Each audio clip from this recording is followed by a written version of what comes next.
Good evening. Good evening, everyone.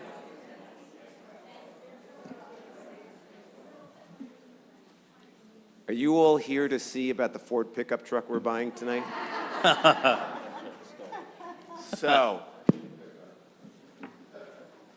let's begin.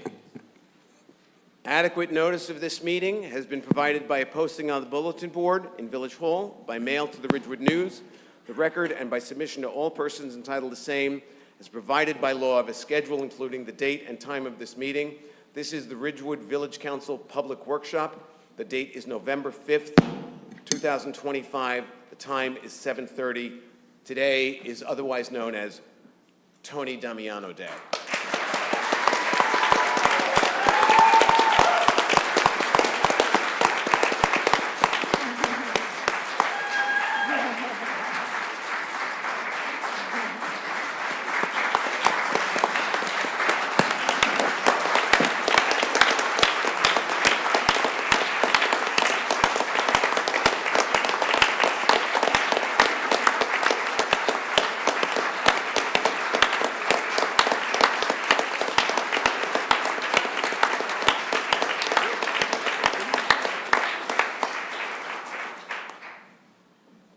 Yeah, we're going to do that a lot tonight.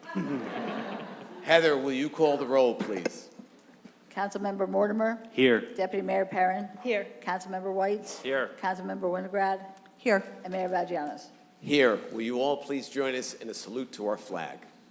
I pledge allegiance to the flag of the United States of America and to the republic for which it stands, one nation, under God, indivisible, with liberty and justice for all.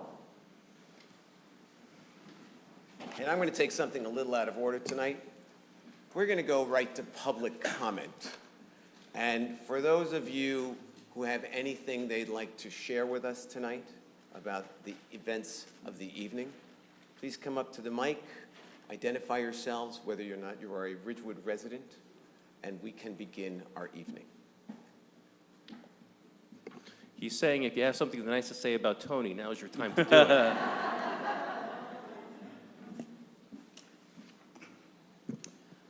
Good evening, Glenn Carlo, 352 Fairway Road. I own the Steel Wheel Tavern. Tony, I just want to tell you how greatly I appreciate everything that you have done for this village and the grace with which you treated me upon my arrival 9 years ago.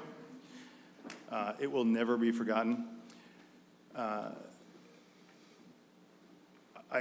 We simply cannot overstate what you have done for this village. It is truly miraculous. So from the bottom of my heart, thank you.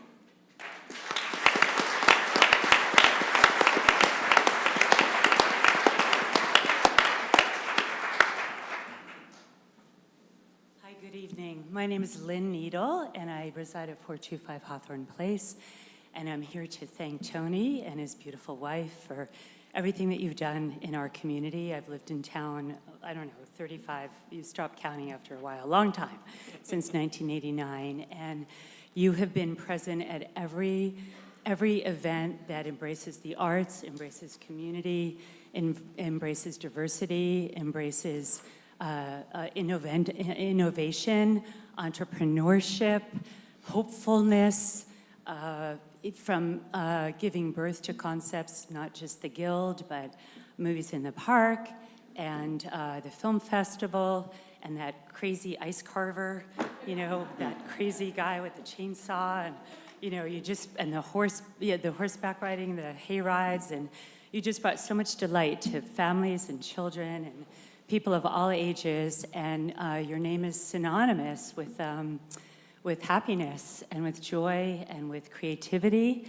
and with believing in sometimes disparate ideas where people weren't sure if certain things could happen, but you were sort of the Pied Piper of the arts and hopefulness that of course it could happen. And I so appreciate your positivity and your commitment to the village of Ridgewood and all the people that live here. So thank you to both you and your wife. You're so special. Thank you.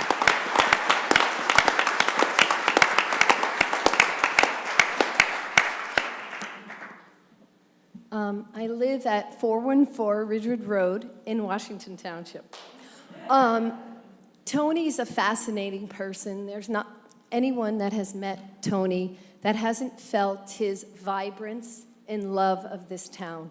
I was fortunate enough to join him on the red carpet for the Ridgewood Guild Film Festival International. And I have to say, he was offered a part in a movie, and I'm an actor, and he said, Mary, would you mind helping me with this script, etc.? Could you join me on set if I need some advice, mentoring? And I can tell you honestly, and I've told Tony this numerous times, star quality is rare, and when the camera lights up, Tony is on it. He's extremely gifted. Every time we had to go on the red carpet, I'm like, Tony, can we rehearse? He goes, no, we have this. And at last year's film festival, he would be thrown something, catch the ball while running and being torn in a million pieces in directions, and he would handle it with grace, complete thoroughness, and I have had the opportunity to work with some of the world-renowned actors in our field, and I can honestly tell you, you can't be taught the way Tony is haphazardly when you're thrown something on camera. The director changed the script and I buckled behind the scenes. And I cannot tell you how seamlessly he handled that. And a lot of stars that are household names couldn't do the same. And I mean that from the bottom of my heart, Tony. I was humbled by your expertise, your presence, your love of community, and lastly, last Thanksgiving, I wasn't feeling well, and I was home alone, and I didn't want to be at my friend's house. He has an elderly mother, and I happened to call Tony. We were talking. He said, what are you doing? Bobby, Gina, and Tony were having Thanksgiving, and he said, Mary, you're coming right to my house. I won't stand for it. I said, I'm ailing a little. He goes, come to my house. So I thank you, Tony, from the bottom of my heart for your friendship, commitment, example. And yes, you are opinionated, but you know why? That's because you have a genuine heart. And whether or not someone agrees with it, I can guarantee you something. It's coming from a sincere place. Thank you for your time.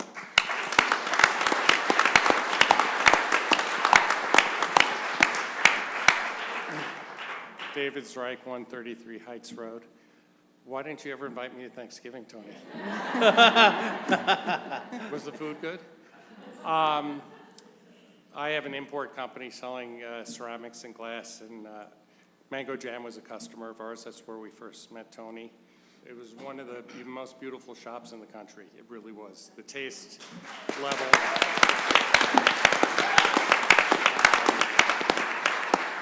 My father was in the industry for 50 years and used to say that shop was just bar none the best.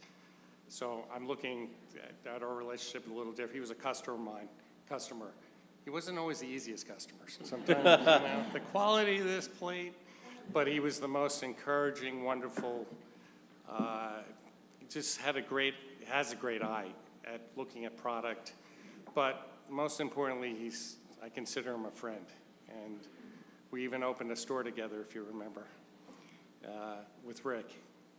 And we worked together side by side. And Tony, you're awesome. We love you. And Gina, you're awesome. And we're so happy that we can do this for you.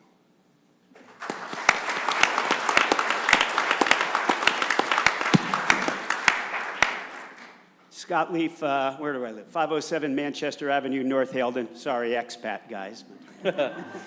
I've long been involved with the Chamber of Commerce, past president, board of directors, and I first got to know of Tony when he created the Guild, and it was big. What's going to happen? What's this going to be? And it soon became apparent that he brought things to the table that the Chamber wasn't, and we became very complementary organizations. And I got to see him create these great benchmark events to which he will always be remembered and always be known for.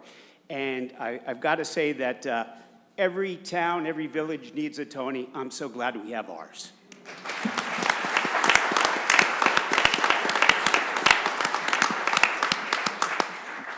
Jan Phillips, Union Street, Ridgewood. Tony, you are the heart and soul of community. I am so personally grateful for the support you gave CRAB, especially in the early days when we were asking for pride. I love your spirit of how could we make this work. It speaks right to the words of our mayor. With all my heart and all my soul, and on behalf of the many people who I have worked with because of you, thank you.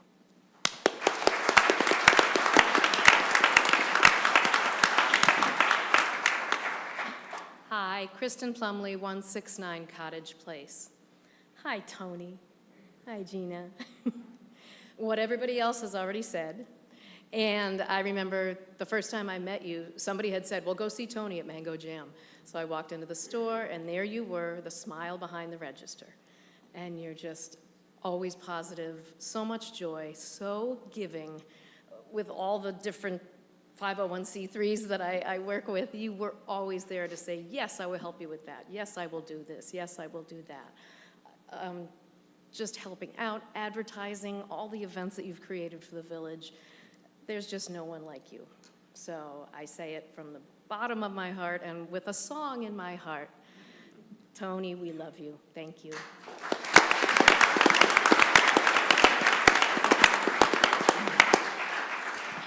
Albert Pucciarelli, 152 Cottage Place in Ridgewood. I attended a meeting in this room in December of 2024, and the place was crowded, almost as it is tonight. That was a meeting convened by Tony. He inspired us with what we might do with the Warner Theater. Now, whether that happens or doesn't happen, certainly if it does happen, it will be because of the inspiration that Tony brought to that meeting, and he has since been a member of the Board of Trustees. He's a vice president, and his efforts on behalf of that theater are outstanding, but he is the prime mover behind that effort. So thank you.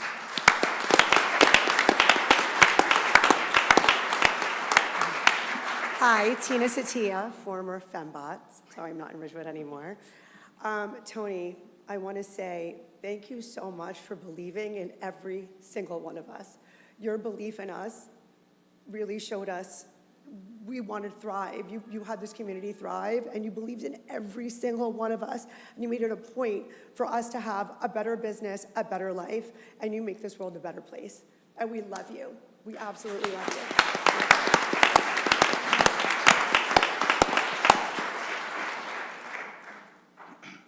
Joan Groom, 27 Chestnut Street, because that really is my real home.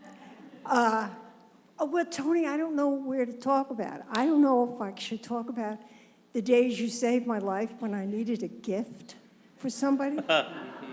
And I went into Mango Jam, and the only problem there was I didn't know what to pick. So I thank you for saving my life. And half the lawn decorations for each one of their holidays are from Mango Jam. So I thank you for that.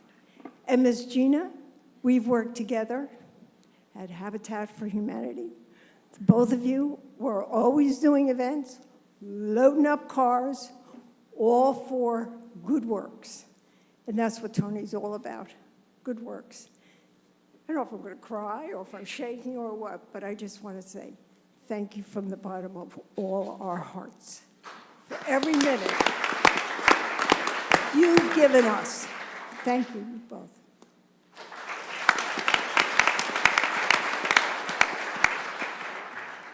Lisa Plass, 906 Best Court.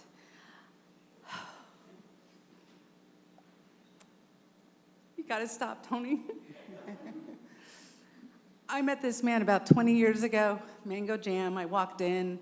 We were doing a Friends of Music fundraiser, and everyone told me, you're gonna fall in love with Tony the minute you see him. And they were right. They were right. I wanna thank you from the bottom of my heart. You have taught me so much about the community, giving back, and just making it happen. You're an amazing person, and we all love you so much, and thank you from the bottom of my heart. I love you.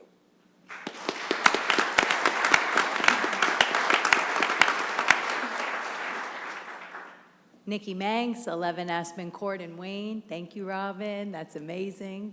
I have Heart in Motion in Ridgewood. And Tony, the word that reminds me of you is vibrancy and positivity, on top of being such a loving, generous person who has brought this community together in so many ways. And when we all think of you, we see your smile. And Tina had told me this the other day, and she said, I've never seen Tony not smile. And I thought about that because of all the 1,000 million events you do at lightning speed, faster than anyone in the world, making this place a home. And for all of us who don't live here, we feel like Ridgewood is our home because of the events that you've created that bring so much joy, so much deep impact, and make Ridgewood a place that's simply unparalleled anywhere else in New Jersey because of you. And I remember when I walked into Mango Jam, you had told me and explained the Guild in this way. And long before I was on the board, you said, we do a lot of arts in the town. And as soon as I thought about that, I said, okay, so we have some singing, some acting, some dancing. You took that to a new level between film and theater and, you know, all of the events for families and children. There are not these events in every other town. It's unparalleled. You are, one word, a legend. Thank you.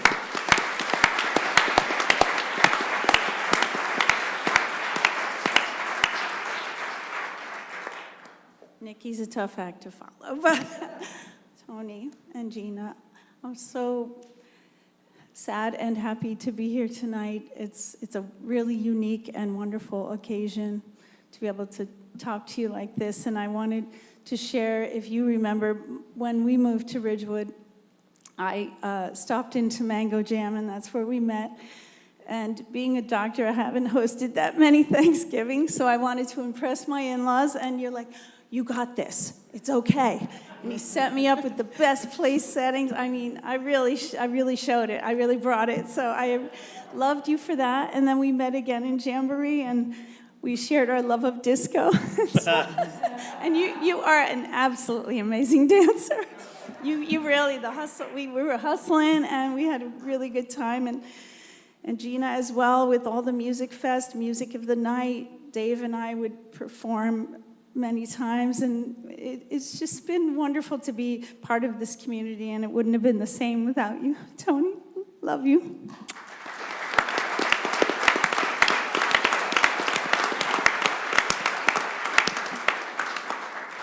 And we have a couple of people on our hybrid access who I think want to make some comments. So, Mr. Hallaby, you are up. This is Rurik Hallaby, village resident. Just a couple of words to say, Tony and Gina, Cindy and I love you. Tony, people talk the talk, you walk the walk. You've done so much for Ridgewood. You are all heart, you are honest and dependable. And I just want to give you a big hug. I could not be there myself, but I believe Cynthia is. So a big hug to you and to Gina, and many, many thanks for everything you've done for us. Thank you so much.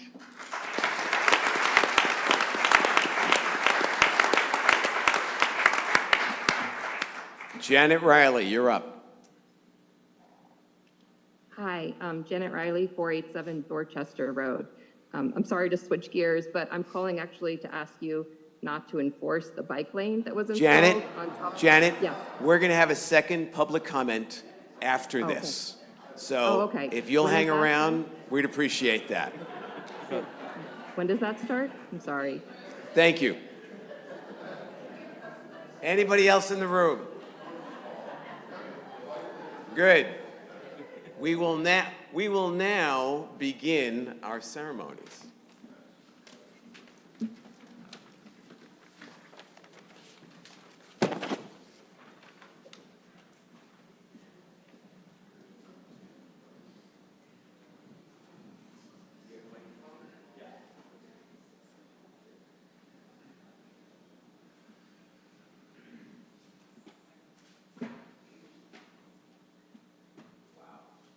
Is this working? Here we go.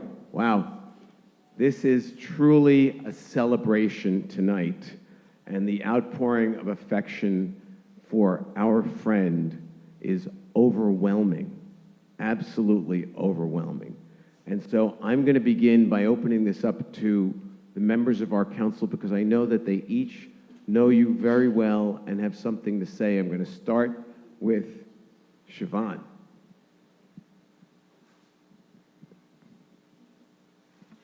Only you could make this like the best meeting ever.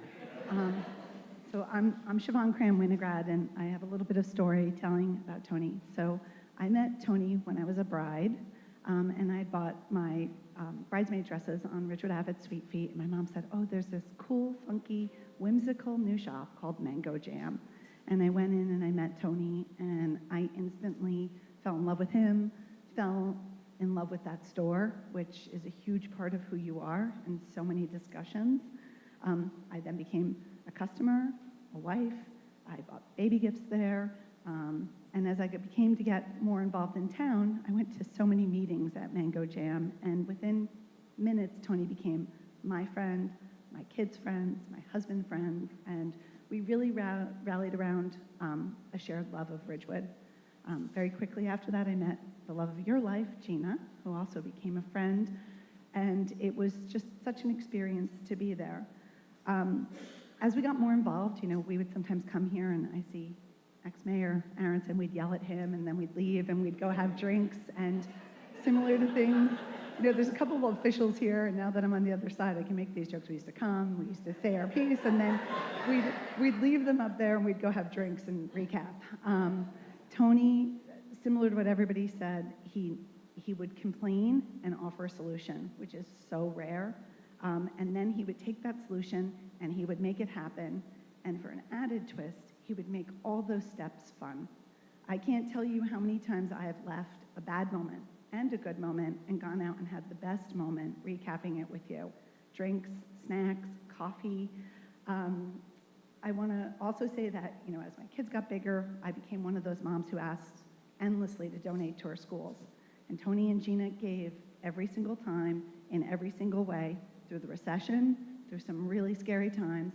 I don't think you ever said no to Liam or Chloe, and I am so grateful for all the kids who benefited from you, both. A couple of years ago, I had the privilege of recommending Gina to come work with me, and that was also a neat treat because instead of me going to Tony's place of work and distracting him, he came to ours, and it was just lovely.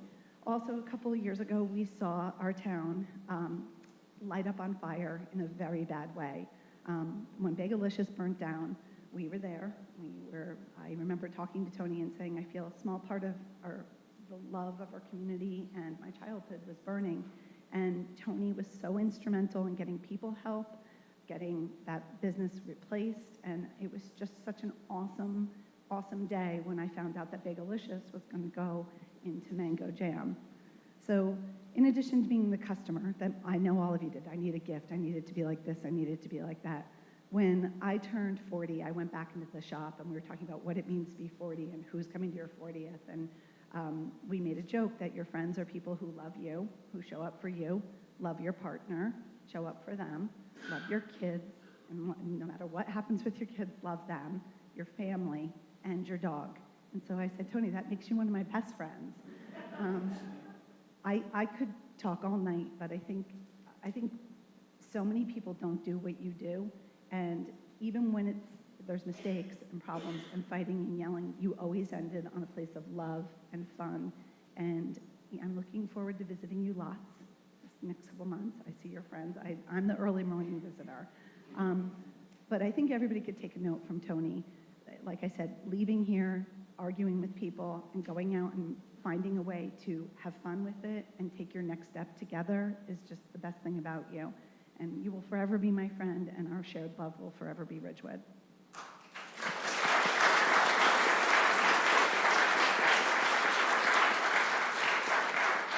So, Tony, it's literally standing room only, and they're now piled out into the hallway. All right, that is for you. That's certainly not for us. That is for you. But I, too, have my story about the first time I met Tony Damiano. I had just moved to town. My wife was not feeling well.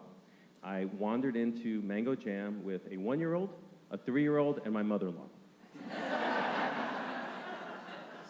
Tony was able to simultaneously welcome me to Ridgewood while actually genuinely showing interest in who I was. At the same time, was able to keep my kids from breaking anything. And he was able to do it without being like the grumpy adult in the room. Like he was the cool adult who just happened to make sure my kids didn't break really expensive stuff that I couldn't afford to pay for at the time. And on top of all that, wound up selling a whole bunch of Wizard of Oz figurines to my mother-in-law, who to this day still has them and loves them and always asks about you every time I see her because she's got this Wizard of Oz thing and still asks about you because she remembers you. I remember you from that day because I was so taken aback by what everyone else here is saying.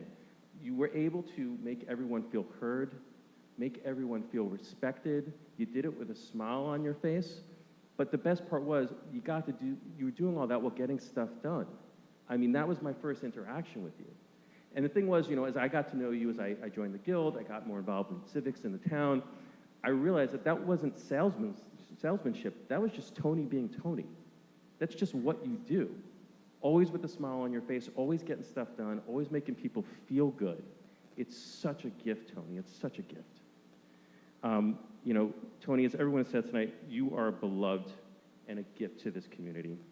The countless hours of joy you have brought to family members and just kids and people in this village, that you couldn't even count it. I mean, I know there's a proclamation, but film festival, fall harvest festival, Winterfest, music in the park, volunteering on all your communities, just the joy you brought to everyone just by being you on top of all that.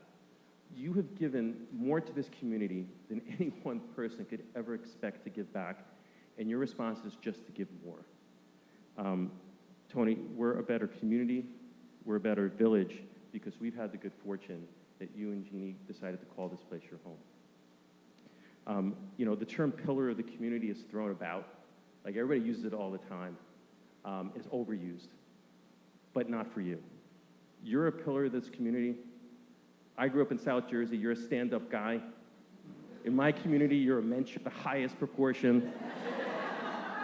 Give you an idea, and I don't think I'm giving away any secrets, this Keys to the Village thing, Paul just made this up for you. I'm not kidding. This isn't a thing. Paul, and I'll give credit to Paul and everyone else, literally, we just invented this for you because that's who you are and how much you are loved by this place.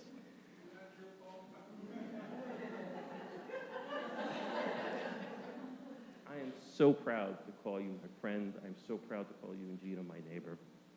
I just want to say thank you for all you do and all you have done, both personally, on behalf of a grateful, grateful community. Tony, as everyone has said tonight, we just love you.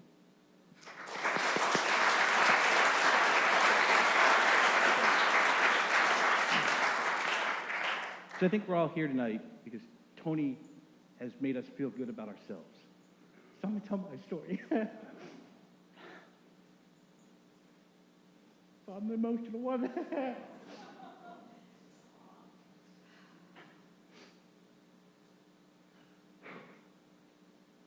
So let's lighten it up and talk about Oktoberfest. So Tony and I, about 5-6 years ago, were working to put that on, and that's one of this town's best activities, I still think. So, besides being a crier, I'm also very optimistic. And so this year that Tony and I were working on it, that rain was expected the entire weekend. And it wasn't just rain, the first typhoon to hit New Jersey was expected. And I'm like, Tony, let's not cancel. And he's like, we might want to cancel. I'm like, no, it's going to clear up, it's going to clear up. This event's too important, it's going to clear up. And he's like, yeah. So then Friday night, before the event's going to start, we're out at Oktoberfest under the tent. Nobody else in Ridgewood is out of their house. We're under a tent, and the clouds opened. And it was like rivers from the sky were pouring down. There were people canoeing in the parking lot. And I said, Tony, I think we should cancel it. And as opposed to saying, yeah, I told you that 6 hours ago, he said, yeah, I think you're right. And that's why you're special, because you make people feel good. Thank you.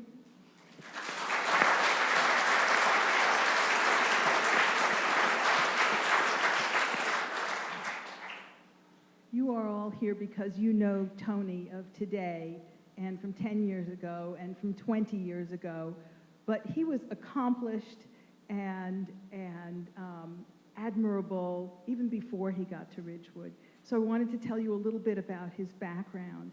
He has a degree in English and art education, and he taught for a while. And then he went on to work for Pottery Barn and rose through the ranks to become the director of visual marketing and store design across the country. And he also was the visual merchandising director for the Dansk Company, if you know that pottery company.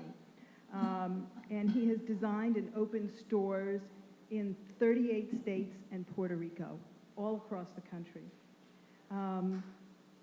And I first noticed Tony's work going to the house tours. And you'd walk in a dining room and you'd think, wow, what a beautiful table setting. And it was always Tony's. You bring people together in such a remarkable way, showcasing everyone else's talents. I loved the fashion show at the Heart of Motion, where you brought all the businesses in, and Tina had all the clothes, and you even had eyeglasses from Lovato Eyewear on all the models. It was so much fun, and I really appreciate what you've done for the village, and your energy is unbelievable. Thank you so much.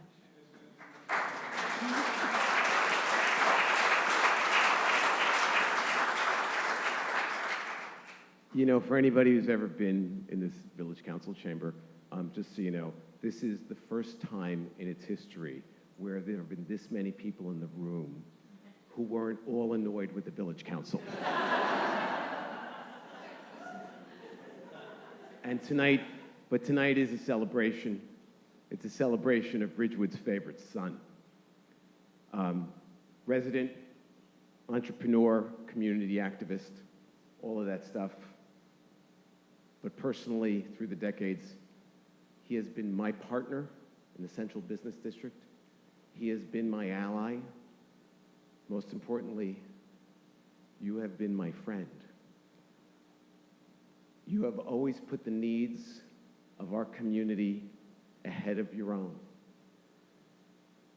which is why we have asked you to sit on the boards of the Special Improvement District, because if you're not on it, who will be? And for the reconstituted Ridgewood Arts Foundation, whose mission is what was your mission, what has been your mission, which is to turn the Warner Theater into a performing arts center, and that's why you're there. In all the time I know you, you have never said no, or that it can't be done. Those words are just not in your vocabulary. As we all know, Tony has a flair about him. He didn't host events. He created phenomenon. One after the other, and they've been mentioned before and they'll be mentioned again. But I'm going to tell you some of my favorites. Music in the Night, Movies in the Park, if I can flip this, there we go. The Film Festival. Who hosts a film festival? Who has the audacity to say, we're going to have an international film festival? The Jazz Festival, most recently, the Pride Marketplace, and my favorite of all time, the event of the season, the Oscar party. When I think of all of the people who have had such a grand time through the years at all of these festivities and more, and never knew that there was one man behind all of them, which was always just fine with him. He is 50% inspiration, 50% workhorse, and 50% get the hell out of his way. They say that everyone is replaceable.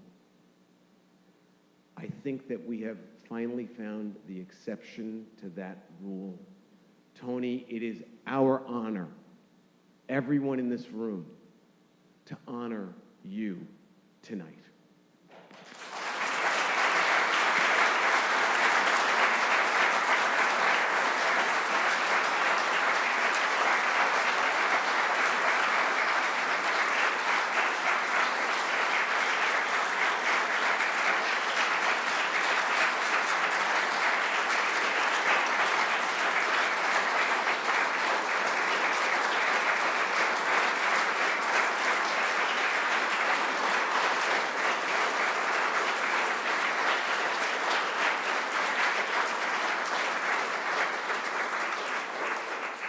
Tony, will you and Gina come and join us here?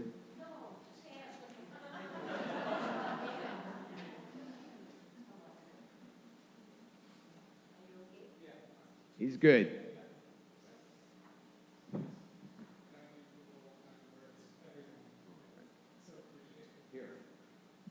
Come stand over here as I read the proclamation that this council has prepared for you.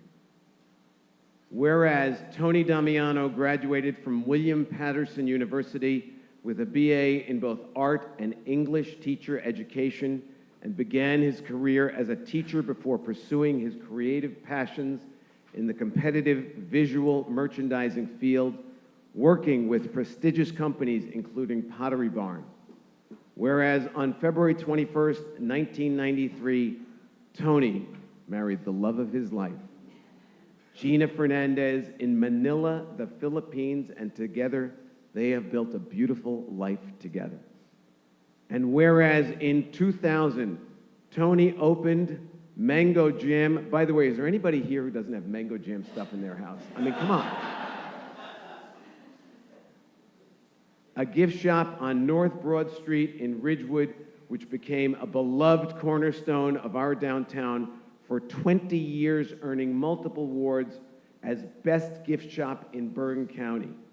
And whereas Tony founded Mango Jam Interiors in 2002, a full-service design firm undertaking various projects, including the transformation of celebrated Ridgewood restaurants such as La Tour and Pearl, thereby enhancing the aesthetic character of our village. And whereas Tony served 8 years with the Ridgewood Chamber of Commerce, including 2 terms as president, because he doesn't have enough to do, in 2006 and 2007, providing visionary leadership during crucial periods of our business community's development. And whereas in 2010, Tony founded the Ridgewood Guild, an organization which has become instrumental in maintaining the vibrancy and vitality of our central business district. And whereas as executive director of the Guild, Tony has created and sustained numerous beloved community events, including the International Film Festival, Music in the Night, Movies in the Park, Art in the Park, Fall Harvest Marketplace, Winterfest, Pride Marketplace, Music Fest, Oktoberfest. The list goes on and on and on. And with countless resident member events which bring our community together in celebration and fellowship. And whereas Tony served on the Ridgewood Beautification Team, the Ridgewood Library Foundation, and the Historic Preservation Commission, he also successfully resurrected the Ridgewood Arts Council after a 10-year hiatus. And whereas during COVID-19 pandemic, Tony worked tirelessly with local officials to help restaurants expand safely onto the sidewalk and into dining corrals, exemplifying his dedication to support fellow business owners during their darkest hours. And whereas Tony's volunteerism has been known and felt throughout the entire Ridgewood community, touching the lives of literally thousands of village residents and those in surrounding communities, while serving as a role model for entrepreneurship, creativity, and civic engagement. And whereas our community stands united in support of our dear friend and his loving wife, Gina, during this incredibly difficult time, recognizing that Tony has always been there for Ridgewood, and now it is our turn to be there for Tony. Now, therefore, be it resolved that the Village Council of the Village of Ridgewood does hereby proclaim November 5th, 2025 as Tony Damiano Day in the Village of Ridgewood as an expression of the village's profound gratitude and appreciation for the lasting impact of his work, which will continue to have on the Village of Ridgewood and its residents for years to come. On behalf of a grateful community, let's hear it for our friend, Tony Damiano.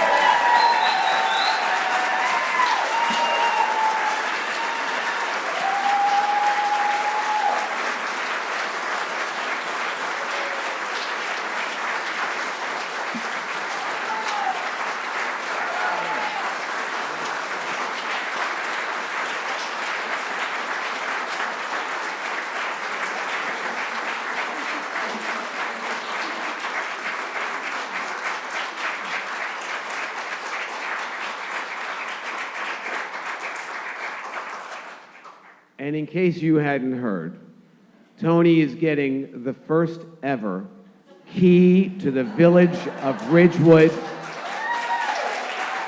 I will read the inscription and hand it to my friend. The key to the Village of Ridgewood in recognition of your dedicated service to our community for over 25 years of bringing vitality and energy to the Ridgewood Central Business District. Your tireless work and dedication have left a legacy of special events which will continue to invite multiple generations to enjoy and fall in love with Ridgewood's historic business district, ensuring the stability of the business community. We thank you for your unwavering commitment and leadership, and we are proud to honor you for your many years of improving the Village of Ridgewood, presented with gratitude and appreciation by the Village Council of the Village of Ridgewood on this day, Tony Damiano Day.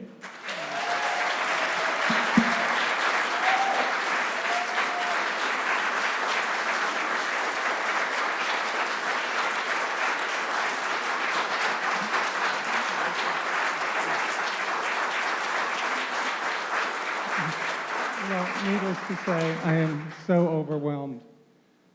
This is a great honor. I couldn't ask for more. And I hope to continue my tenure as community leader and create wonderful events. And the one thing I want to say is no person could do this alone. This is all of you helping me create these events and carrying through. So I thank you from the bottom of my heart.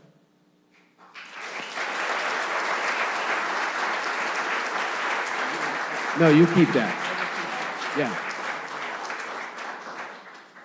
Thank you all so much for being here tonight. It has been maybe the nicest night that has ever taken place in this room.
Thank you all. We're going to take a 5-minute recess. For those of you who want to stay around and watch us buy the Ford pickup truck I mentioned earlier, for the rest of you,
Listen, All right.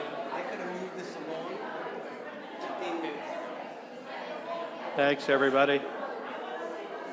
You know, by the way, I haven't even noticed you're there tonight. Okay.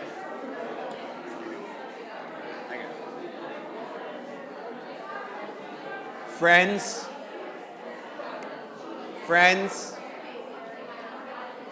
we are going to continue with our meeting. Remember, I know that the rest of you really want to find out about what color that Ford pickup truck is. Thank you all. Thank you all for being here tonight.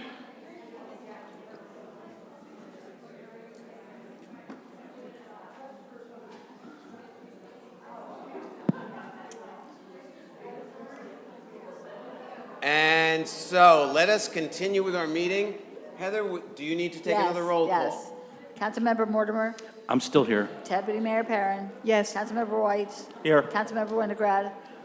Here. And Mayor Vagianos. Here. Okay. And so, let's go to that other public comment.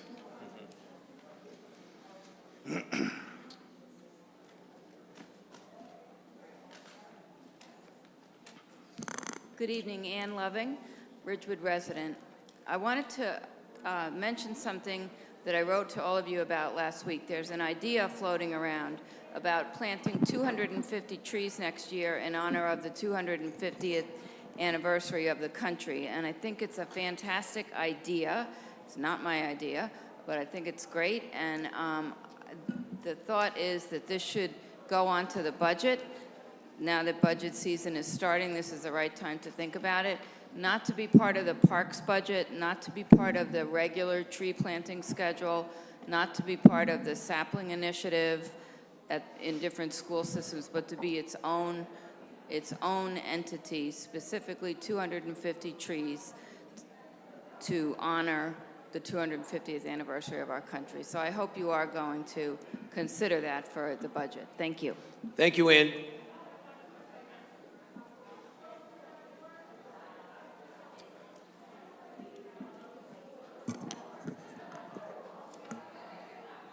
Good evening, Mayor and Council. Michael No, Ridgewood resident.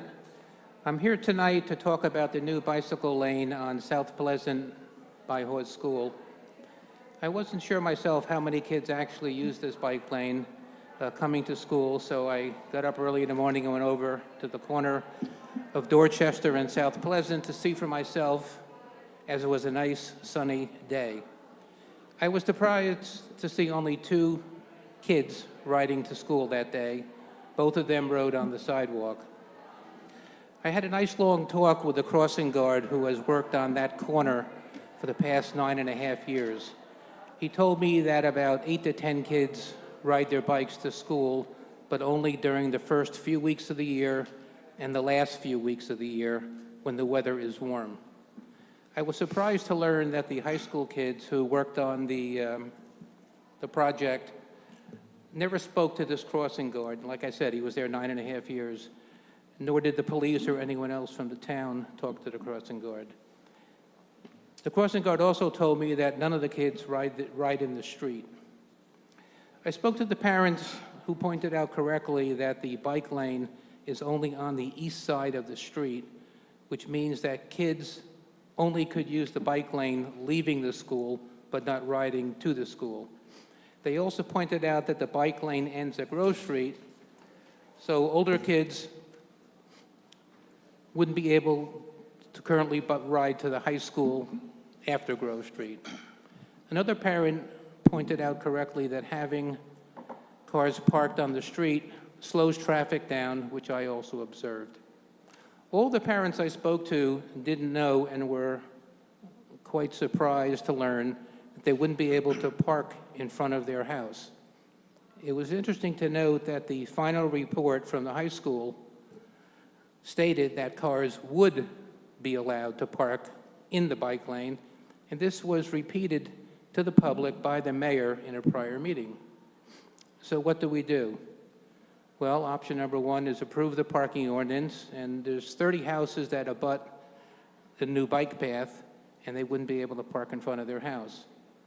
Option two is to reject this ordinance and paint over the bike lane and simply go back to how it was. I know the town manager stated that we got some funds to pave that section of the road with the bike lane, but that section of the road was in desperate need of repaving anyways and would have been a town expense. Hopefully the town manager can negotiate a small repayment to the Department of Transportation if we delete the bike lane. I don't know if option three is possible, but just not enforce the parking ordinances. I hope you'll consider option number two. Thank you. Thank you, Michael.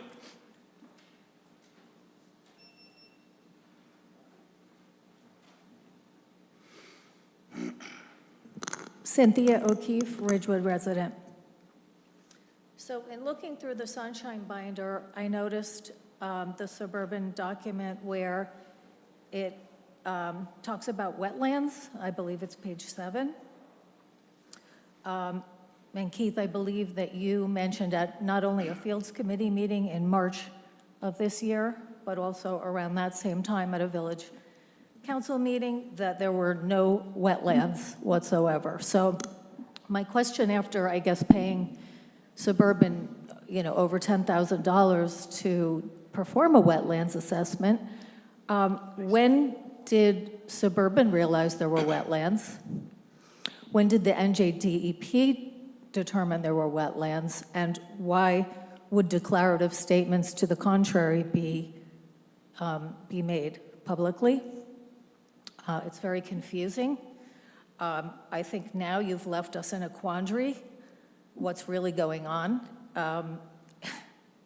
It seems to be the Shedler saga. But if you could provide some clarity, because I was at both of those meetings where I heard you definitely say there were no wetlands and, based on this assessment, but there is paperwork that not only what's in the binder tonight, but other paperwork that has been identified stating that there were conversations going back and forth between Suburban Engineering and the NJDEP to that effect. So I would like to hear from anybody who wants to answer this question. What's going on? Thank you. Thank you, Cynthia. Carolyn Jacoby, Ridgewood resident. First, I just have to thank you all for what you did for me and this community and Tony tonight. This was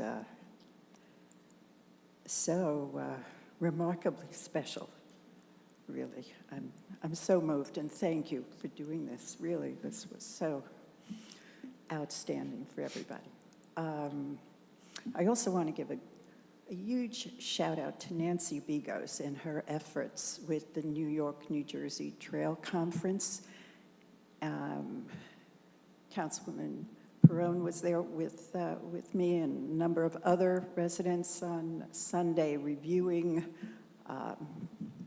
protocol for how do you retread these areas and how do you create trails, do everything. And I really encourage all of you to walk through Grove Park, 30-plus acres of this remarkable space that we have in this community.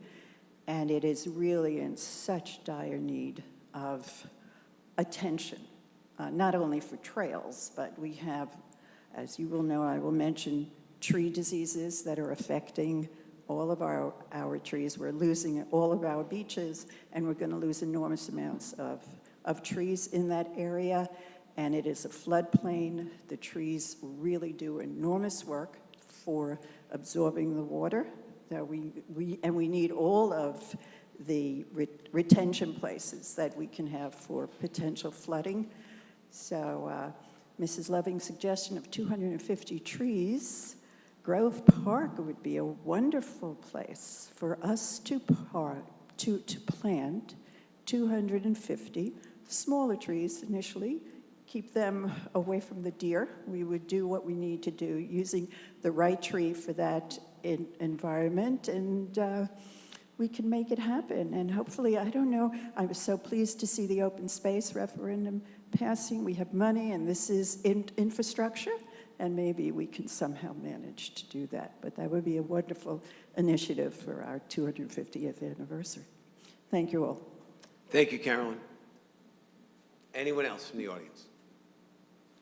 Seeing no one, we're going to go to our hybrid access. Janet Riley, forgive me for interrupting you earlier, but we are ready for you now. Hi, Janet Riley, 487 Dorchester Road. Yeah, I'm sorry. I apologize for interrupting the ceremony. All good. It's hard. So as I was saying, I'm calling in to ask you to, as the earlier gentleman said, either not enforce the bike lane or to remove it. I'm a huge supporter of biking. I bike every Sunday with my children. I live around the corner from this bike lane, and I'm a political science professor, so I do a lot of community service projects. And my understanding is that this was a community service initiative by high school students to improve the community, which is wonderful, but it seems to me it missed an essential step in community service projects, which is outreach to the community and what we call community needs assessment, which should always be done before any kind of, project to quote unquote help a community is conducted. Otherwise, you end up imposing your own ideas of helping without really, getting local buy-in, which seems to be the case in this instance. The bike lane, I mean, one is not necessary, as the gentleman earlier noted. The children who live in this neighborhood, they bike on the sidewalk. I don't see kids biking in the street. It's extremely unfair to the residents who live on that street. I mean, bike lanes are normally put into places that have high traffic, right, and not residential neighborhoods. The lawns where we live has generally small plots. The homes are on small plots. The driveways are single width and don't have a space to turn around. A lot of them don't have garages. And so we rely on being able to pull our cars out and park on the street. Otherwise, we're pulling cars in and out all day, if we can't park on the street. So one, I feel it's extremely unfair to the residents on that street if they can't park in front of their homes. Second, I live, as I said, around the corner on Dorchester. South Pleasant is an extremely wide, straight street. It's perfect for parking on. The school, it does not allow you to park in the front or the back parking lots. And so parents rely on parking on the street both for pickup and drop off. But it can take, I mean, you can drive 3 cars across the street and it's completely straight. So it affords great visibility and plenty of places to park. Whereas if you don't allow people to park on that street, they will start parking on the surrounding streets where I live. And Dorchester and the streets around South Pleasant are extremely windy and much narrower. It's not safe for children to be walking those streets if you have cars parked on either side. It decreases visibility, and also right at the corner of basically South Pleasant, Ellington and Dorchester is where the middle school bus drops off my daughter, and those kids, spill out into the surrounding streets. If you have cars parked on either side of those streets, it creates a visibility problem, and we've seen children in other neighborhoods hit by cars darting out, as they try to cross the streets. I've spoken to many, many people in this neighborhood. No one has expressed support for this bike lane. As I said, I'm a huge, green initiative supporter and bike supporter, but this seems to have been really misguided. And I think it would be a good lesson for the students who supported this to take it one step further and to kind of follow up on this project and do some kind of community outreach to understand the impact on the community. And I really hope this can be corrected because I don't think it's fair to the community to rob them of the street parking. Janet, your time is up. If you could finish up, please. Yep, that's it. Thank you so much. Thank you. Amy, you're up. Amy, you're up. Oh, there you go. Hi, Amy McCambridge, Ridgewood resident. Tonight I'm addressing something that was just brought up. It's been repeatedly denied by this governing body, the existence of wetlands at the Shedler property. For months, you guys have told the public there are no wetlands. But the New Jersey Department of Environmental Protection, your own regulatory authority, said otherwise, and you guys knew it. On July 23rd, 2025, Ashley Windawi, environmental specialist for the NJDEP, stated in writing, and I quote, "There was a very strong presence of hydrophytic vegetation, cattails, soft rush, iris, phragmites, and the area was ponded when everything else was bone dry and contained hydric soils." He went on to say, "When we took auger borings, the holes immediately filled up with water, which is typically a sign of high or perched water table." And then, this is the most important line, he concluded, "Either way, the area is jurisdictional." Those are her exact words. That means that the DEP considers the area a regulated freshwater wetlands under state law. So I'm asking tonight one simple question: why did you tell the public that there were no wetlands when the DEP itself confirmed that there are? Your own village manager, Keith Kasmark, said the SHPO application was dependent on a wetlands LOI, but no LOI was ever obtained, and somehow, the application still moved forward. That means the project advanced under false or incomplete environmental information. That means either SHPO was misled or the village knowingly ignored state findings. Either way, it's not just unethical, it's illegal under New Jersey's Freshwater Wetlands Protection Act. You cannot just pave over wetlands. You cannot just destroy that area. The DE confirmed it in black and white that wetlands do exist at Shedler, while you guys denied it and lied and lied and lied to the public, to SHPO, or they're just as wrong as you guys are. So I'm asking tonight for immediate accountability. Who signed off on a project without a valid LOI? Who told SHPO that there were no wetlands? And who is willing to take responsibility for once again violating the public trust? We know, the public now knows, and now it's on record. And we're never going to let this happen. You guys have lied so much, and you are tearing down things that we need to live. You're going to ruin that neighborhood and their water, and you guys still, I just can't believe it. I'm just so disgusted and shocked with the letter that we have Oprah, proving that you knew and you went ahead and you lied. You lied. You guys are liars. Shame on you. Thank you. Thank you, Amy. Rurik, you're up. Rurik Halaby, on a more pleasant subject. Ridgewood resident, by the way. Yesterday was a wonderful day. A wonderful day from California to the New York Island to the village of Ridgewood. Yes, this land is for you and me. In Ridgewood, we passed the open space ballot referendum by a landslide, 60% in favor and 40% against. The results of the referendum made me wonder why the landslide. In my opinion, there are several reasons.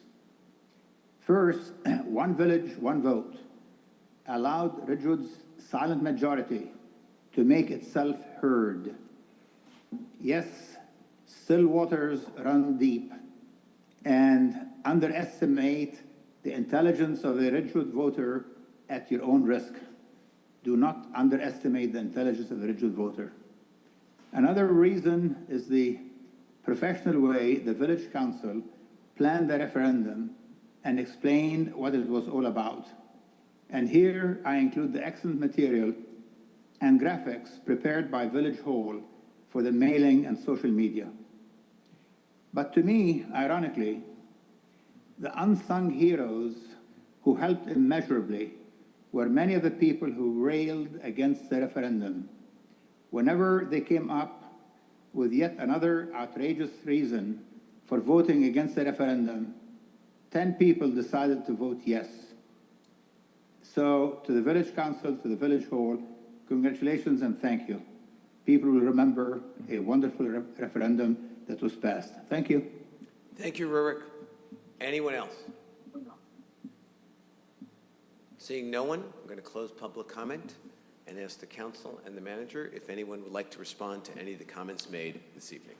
So, Mayor, with regard to the suburban proposal that's on tonight's agenda and the passage that discussed the freshwater wetlands general permit 6, the way that this works and the way that the village council chose to go about this was suburban was contracted by the council to go in and do a study as to whether or not there were confirmed wetlands on the property.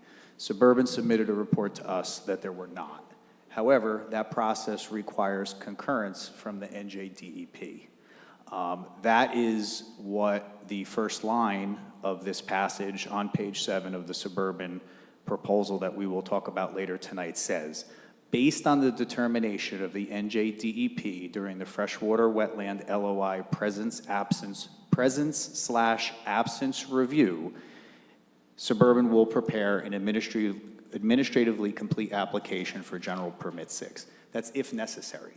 So if the DEP determines that we need to apply for a general permit 6, Suburban will take care of that as part of the proposal that was submitted tonight. No one lied, no one misrepresented any facts. The fact is that in Suburban's professional opinion, there is an absence of wetlands, but that concurrence needs to be confirmed by DEP. Our other option, and I think Councilmember Winograd brought this up, was we could have waited in the queue for DEP to do that whole process. We elected to have Suburban do the initial review and then seek concurrence for the DEP. That's the process concerning the wetlands.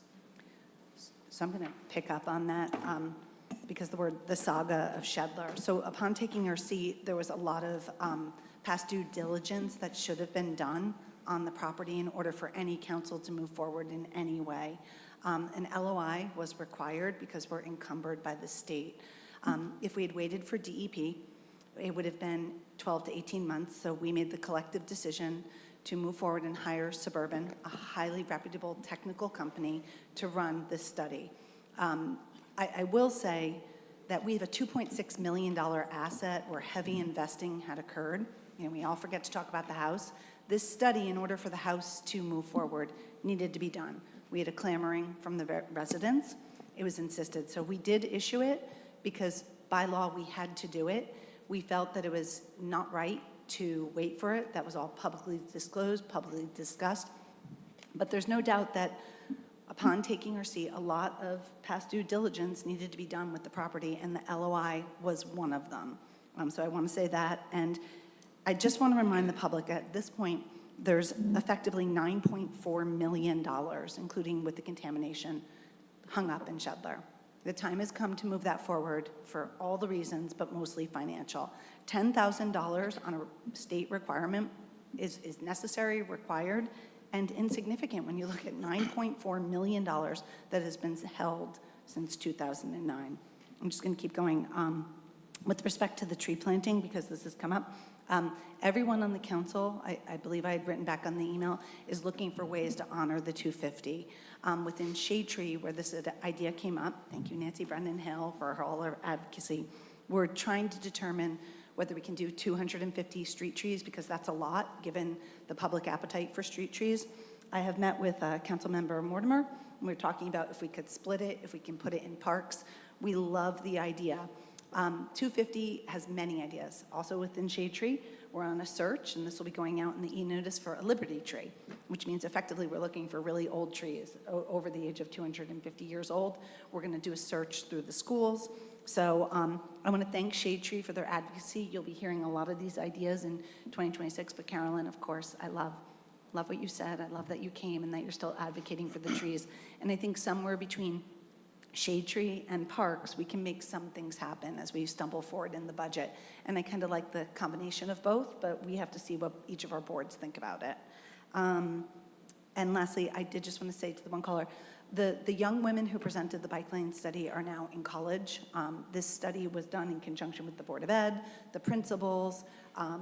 It was covered here by the press. It was broadcasted and displayed on social media. They were all very interested in outreach, and there were 3 high school seniors, and they really did their best. We partner with them every year, and we're very grateful for it. I do hear what the caller said, but this was not sort of these girls did a lot of engagement, I should say, as my daughter says, these young women. So I just wanted to clarify that. And they're, I don't even know if all of them are still living in Ridgewood. I could try to find out and connect them, but I did just want to address, they went really above and beyond, and it was an A+ project. The Board of Ed was involved, the schools were involved, police, and everybody. So that's all I wanted to say. Anyone else? Seeing no one, we will move on with our agenda. Keith? Thank you, Mayor. First, I am pleased to report that the open space ballot question that was on the general election ballot yesterday was approved by the voters here in Ridgewood. The unofficial numbers, as reported by the county clerk's office as of this morning, were 5,210 yes votes to 3,613 no votes. So we will be moving forward and working with our finance department and with our tax collector to make that adjustment for calendar year 2026. I also want to thank everyone who has so generously donated to our food donation drive in light of the federal government's decision to suspend SNAP benefits to over 200 families here in Ridgewood. The mayor has worked closely with a lot of our organizations here in the village to have drop-off points for food donations. I can tell you that we've had overwhelming amount of people come into Village Hall. If you walked through the lobby yesterday morning, there were endless bags of food, but we are continuing to accept those for the next week or two, and the drop-off locations are Village Hall, the Public Library, the YMCA, St. Elizabeth's Church, First Presbyterian Church, Temple Israel, Emmanuel Church, and the Unitarian Society. So anyone who would still like to donate to SSA, feel free to drop off any donations to those locations. Also pleased to report that the new traffic signal, which has larger lights and is much more visible, has been installed by our signal division at Oak and Glen. The addition of this enhanced traffic signal does not negate the fact that we are still having conversations with the County of Bergen about the possibility of putting in a full traffic signal at that intersection. However, that's easier said than done. One of the things that we've talked about, Councilmember Mortimer and I have been on some Zoom calls with the county engineer along with our engineering department here in the village. And one of the concerns is that if you signalize, fully signalize Oak and Glen, could that potentially back up traffic to Glen and Maple and create a bigger problem? So those are some of the things that we are talking about with the county as to how those two lights, if they ever came to fruition, would need to interact.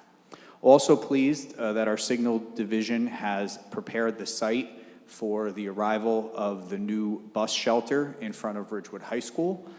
Retaining walls installed, concrete pad is installed, and I'm told that before Thanksgiving, we should expect the new shelter to be installed by New Jersey Transit. Our tree planting, residential tree planting is in full effect. We have our vendor around town planting new trees, and I'm also pleased that the balance of the saplings from Sapling Saturday, which was a week or two ago, will tomorrow be delivered to our schools. Each of the schools is going to accept a sapling to be planted on their property. So I want to thank Dr. Schwartz and his team at the Ridgewood Public Schools for partnering with us in that endeavor. And finally, Hawes Field Project started yesterday. They were on hiatus today because Hawes Elementary School had state testing, but they will be back there tomorrow, and they will be working until Sunday, if necessary, so that they are working during the teachers' convention break. There are no students at the school, and we wanted to schedule this project with the least disruption to the education of the students who attend Hawes School. Just a few announcements. First, the 1 million minutes of wellness challenge has hit the midway mark. We've now exceeded 500,000 minutes logged in. This is a 12-week challenge and is the cornerstone of the 2025 Mayor's Wellness Campaign. It's designed to introduce participants of all ages and abilities to the 8 pillars of wellness. Simply log in your minutes between now and December 5th by visiting the Wellness Challenge webpage on the Village page. Leaf season has begun. The leaves have started to more aggressively fall of late. The Streets Division is out collecting, and as the leaves continue to fall, we will extend their hours to try to stay ahead of leaf collection. I want to stress that on the mailer that went home, the dates are to place the leaves curbside. They are not the dates in which the Streets Division will be by to collect in front of your home. Village Hall and all village offices will be closed on Tuesday, November 11th, in observance of Veterans Day. There'll be no garbage or recycling pickup on Tuesday. Also on November 11th, Veterans Day at 11 a.m., American Legion Post 53 will be hosting a Veterans Day service at Van Ness Square. All are invited to attend. The Village Council and the Parks and Recreation Department are inviting everyone to Habernickel Park for the grand opening and ribbon cutting of the ADA Playground next Friday, November 14th at 3:30 p.m. Again, everyone is welcome to attend that event as well. The next Bergen County Utilities Authority Household Hazardous Waste event will take place on Saturday, November 15th from 9 a.m. to 3 p.m.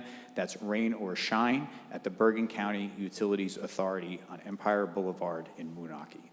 Residents must stay in their vehicles at all times, and please have your materials in your trunk, cargo area, or trunk bed to easily access, to be accessed by staff who will remove the materials from each vehicle.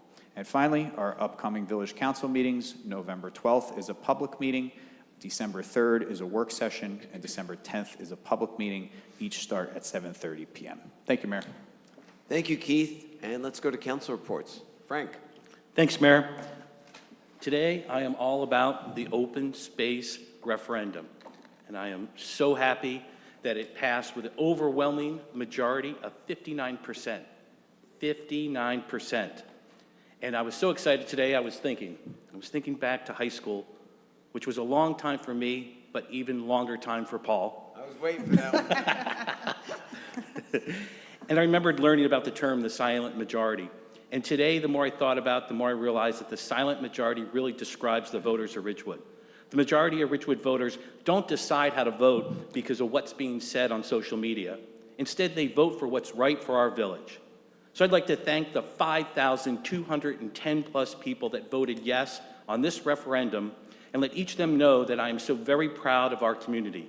Together, we are going to use these open space funds to protect Ridgewood's natural beauty, preserve it for future generations, and invest in our community's quality of life. Now we will be able to acquire open land if and when it becomes available, improve neighborhood pocket parks and trails, revitalize areas overtaken by invasive species, and create accessible and welcoming green spaces for all residents. And still, if anyone wants to know more about what open space does, our committee meets at 7 p.m. at the stable the second Thursday of every month. Stop on by, and once again, thank you, Ridgewood. This is awesome. Thank you, Frank. Tell us how you really feel about this. Evan. Yeah, I was just going to remind my fellow councilman Mortimer that making fun of other council members for being older than you is a bit of a slippery slope. But no, I do want to thank Frank for the work at Oak and Glen. I know Keith mentioned it. The work looks great, especially at night. Way bigger, way brighter, a colossal improvement. Also want to just reiterate Keith's invitation on Veterans Day. The Veterans Day event in Van Ness is a wonderful event. I know most of us will be there. Really important to honor our veterans. It's always well done. Would encourage everyone to come out for it's usually an hour or so. A really great use of our time. The only committee I had that met in the last 2 weeks was library. Just very few highlights. We're in the midst right now of doing a upgrade on our bathrooms. Construction on that should be done by the end of the year. Really, really nice improvements to the library. We've also just about finished our HVAC upgrade as well. Again, really well done. Really nice job by the entire library staff. I was struck by one, I'm always struck by this, but I was particularly struck at the last meeting by one statistic that in the month of September, over 7,000 people participated in library programs just in the month of September. A real testament to our library staff and the great work that they do. Thanks, Ev. Siobhan. Sure, so I have a couple things. First of all, I want to thank the YMCA, where several of us had the opportunity to attend their gala, which was lovely. It was at Ridgewood Country Club. Several hundred people showed up and rallied around the idea of funding camp for those children in the community who can't afford it. I want to thank our partners at the YMCA, past Mayor Ramon Hache. It was lovely, and they exceeded their goal of raising $200,000 to have children in need participate in camp, so thank you to them. Yesterday, our Fields meeting was canceled, and I just want to take a brief moment and thank the Ridgewood Police Department and the Bergen County K-9 unit and our clerk's office and everybody who, at 6:15 in the morning, really made sure that our polls were open and safe. And I really want to say that while these things can be scary, I am filled with gratitude that we live here and we have the amenities and we have the partnership with Bergen County to call in the dogs, and that voting occurred throughout the day, so thank you. I too want to thank the voters. I want to thank everybody who voted yes and no, and I did love seeing down ballot attrition early reports close to 9,000 on our public question, which is not insignificant turnout for Ridgewood. Obviously, we were all elected down ballot, so it's always nice to see turnout down there really, really high. It shows whether you voted yes or no, you're invested, and you took the time. Now I'm going to make fun of lawyers and open space, the very long explanation.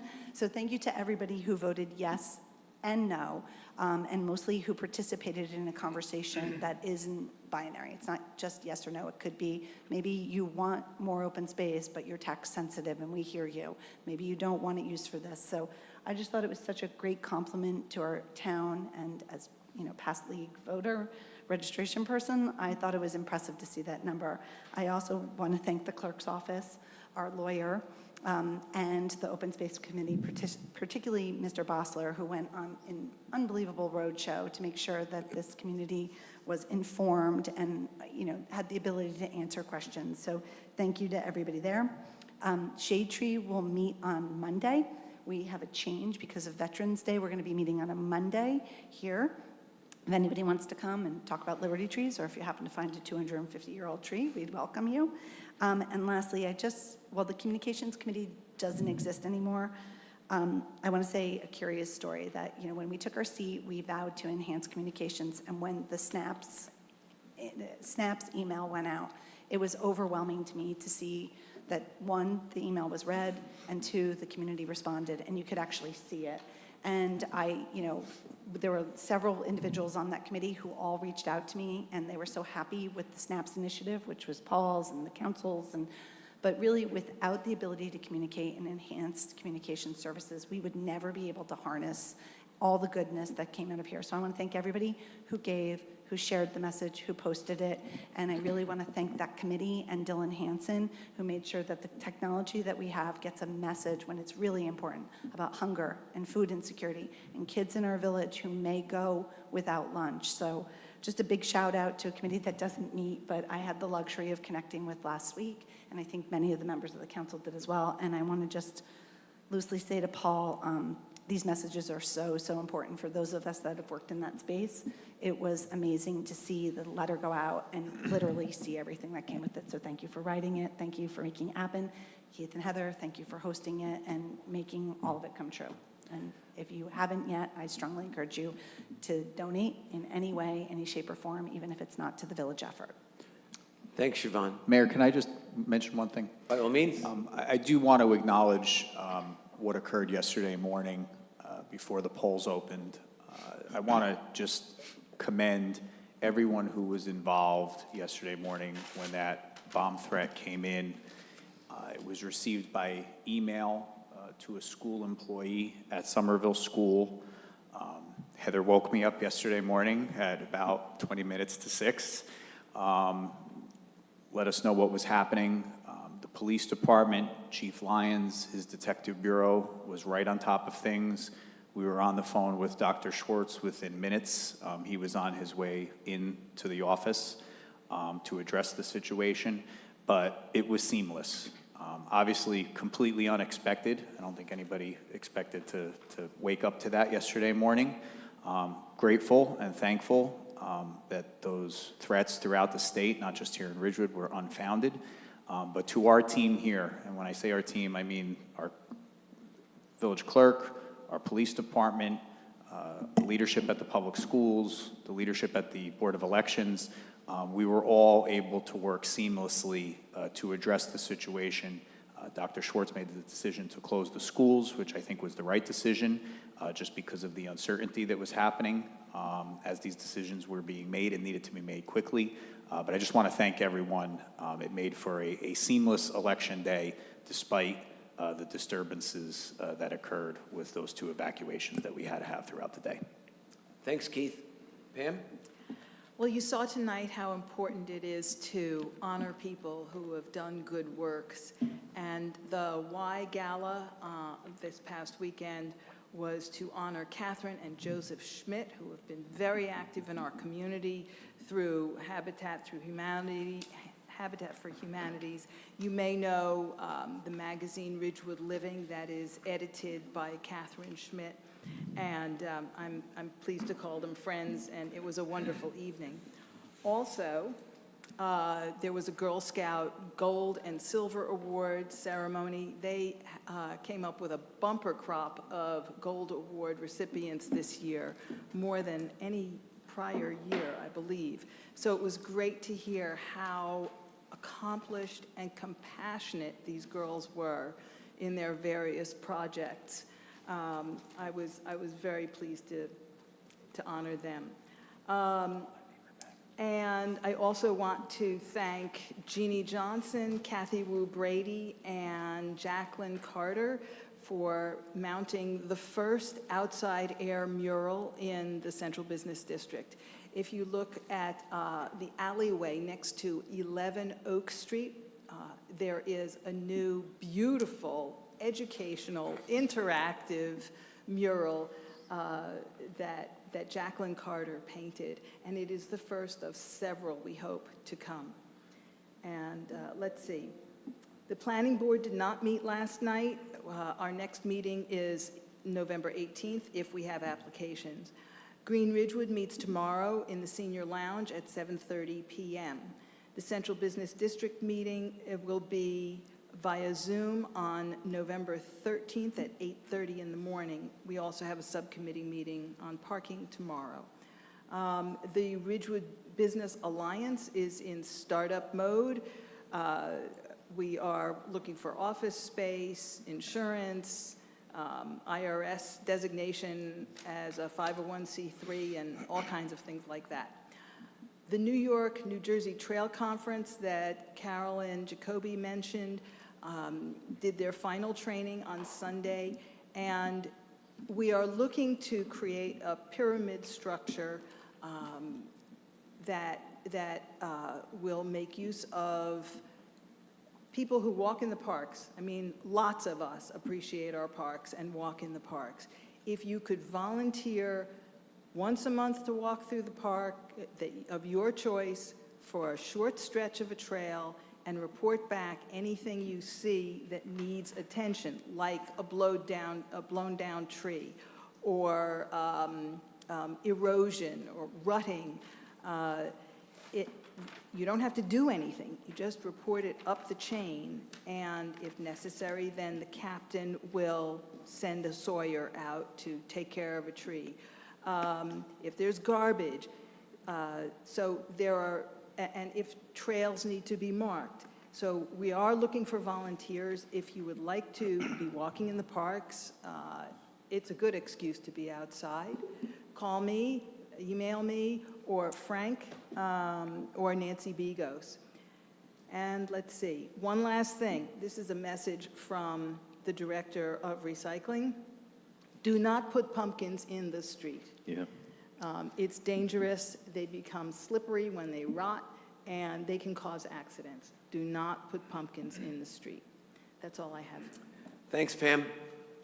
For anybody who questions what a magnificent village we live in,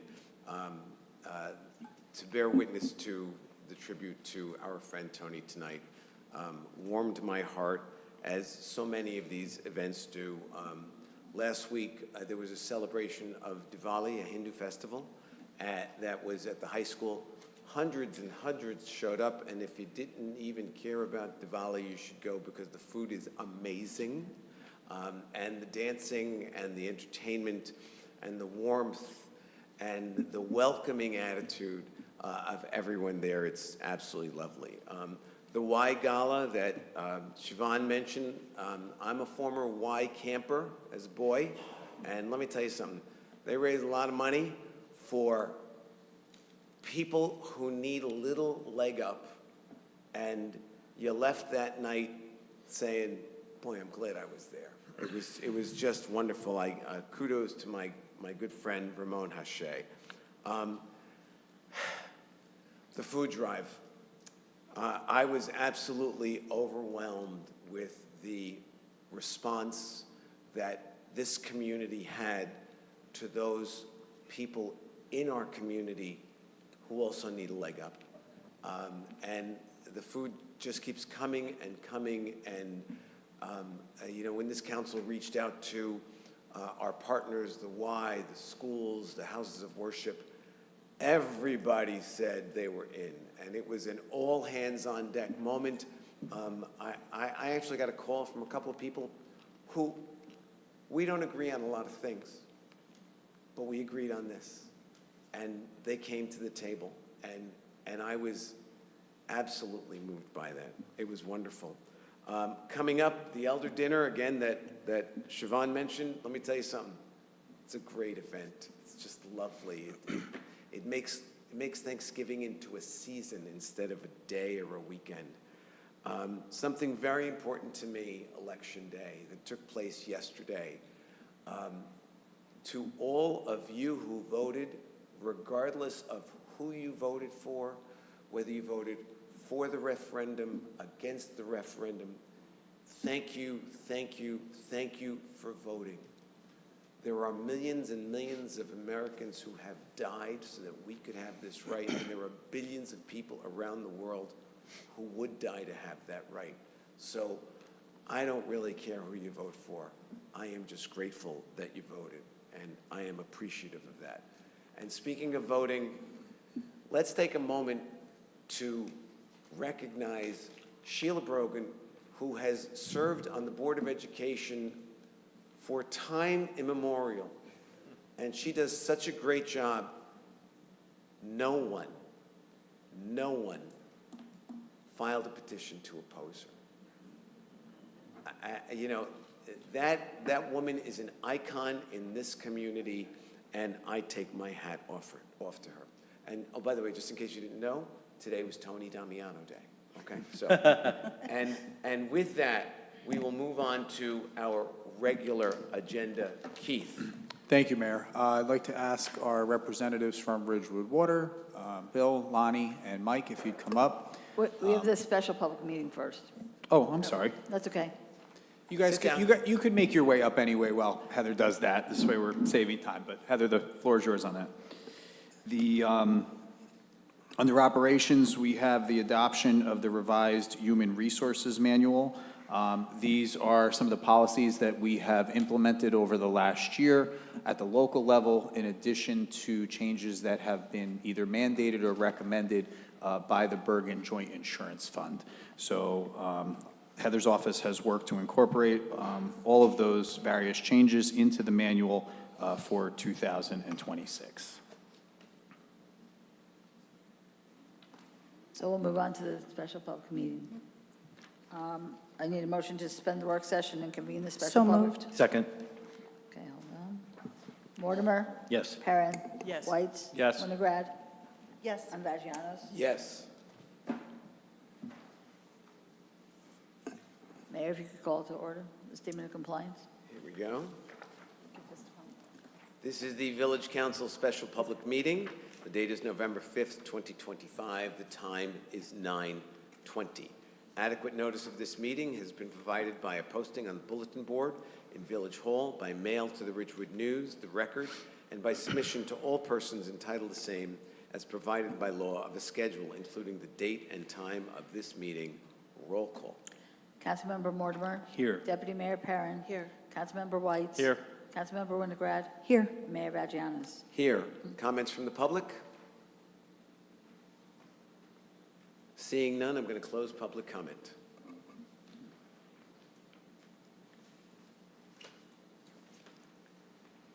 On to the ordinances. I'm getting there. I'm getting there.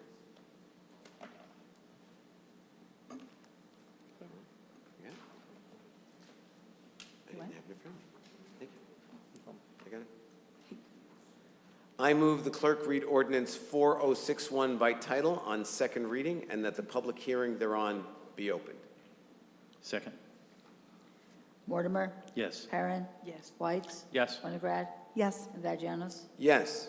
Will the clerk please read the title of ordinance 4061? An ordinance vacating the public interest of the Village of Ridgewood in a certain portion of Marlborough Road to satisfy the 1983 disposal of Green Acres restricted property in accordance with New Jersey Green Acres program requirements, NJAC 7:36-1 et sec. The public hearing is now open.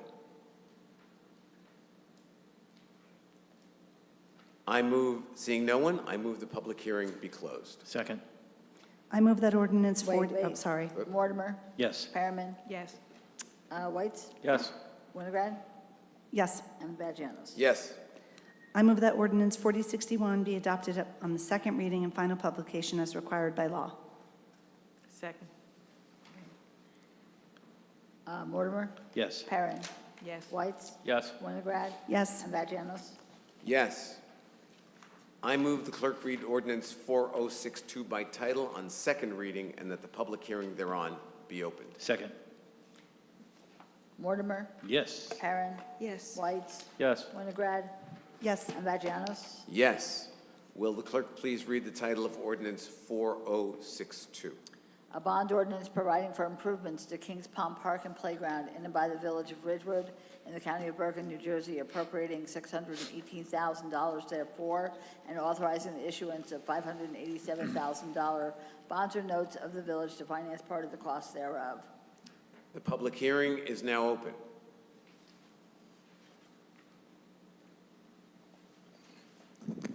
Good evening, Boyd A. Loving. I live in Ridgewood.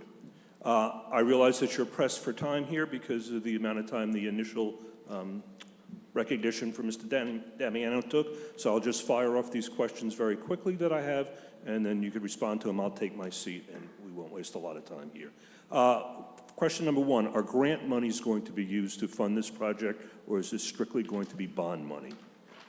Question number two, is the construction of this playground contingent upon NJDEP approval of the diversion?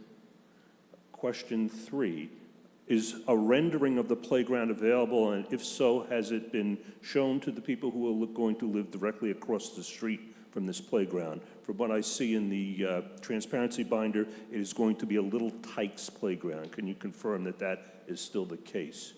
And the final questions concern the site itself. There's been some concerns expressed on social media about the presence of a body of water near a site that is going to be used for a playground for Little Tykes. Will the monies that are being bonded allow for the construction of the proper fencing or whatever else it takes to ensure that nobody falls into that pond? And I don't believe there are any sidewalks on that street. Does the money allow for the construction of sidewalks so that people can walk to the facility as opposed to being driven to the facility?